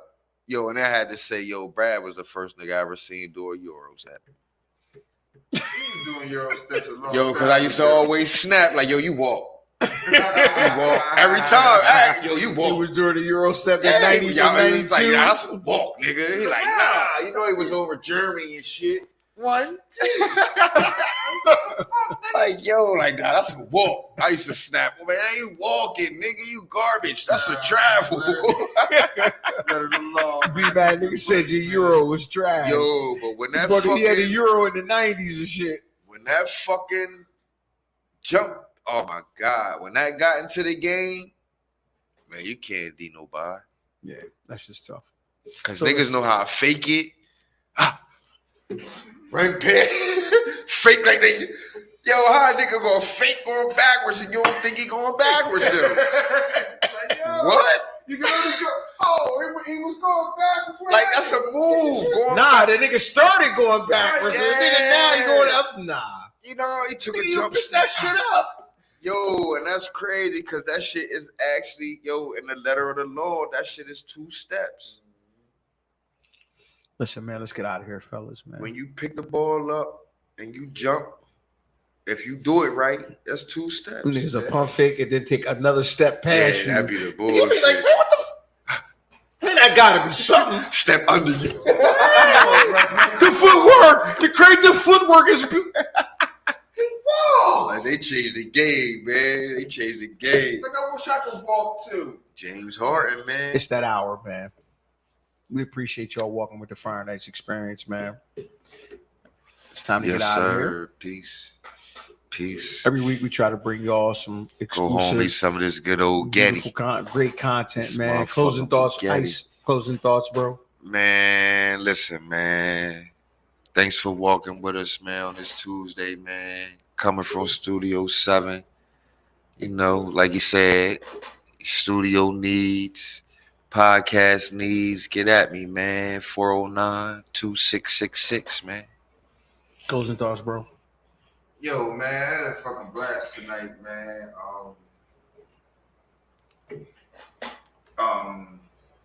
Kids out there, shoot your foul shots, and don't be talking back to your big brother in practice because it could fuck your championship run. Oh out. shit! Damn, mush mouth. That's the word of the day. Yeah, That's the fat hour word of the day. Hey, man, you know, know, shoot your Free my boy, man. Free my boy. Kyrie, Uncle Drew, Free man. my boy, man. Free Kyrie, my boy. Uncle Drew. They call that man Airhead. He went to Duke. Not only that, he's at St. Patrick's. He's Yeah. at Montclair Academy. The fuck? He went to a lot of smart schools. Yeah, you right about that. Hey. And with that being said, Coach, Take us out of here, bro. It's the Fire and Ice experience, man. Thanks for experiencing with us. Peace. We out. We live at the Fire and Ice podcast, man, and it's certain moments that you have when you do these things, and I think it's more the moment.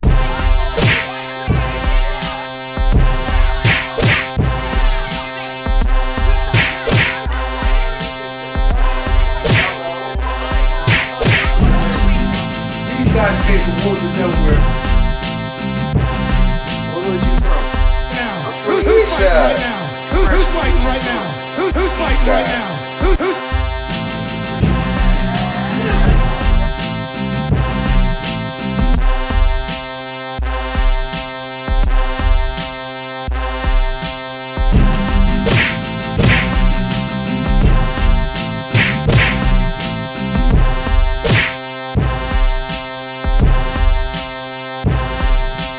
Let me see him.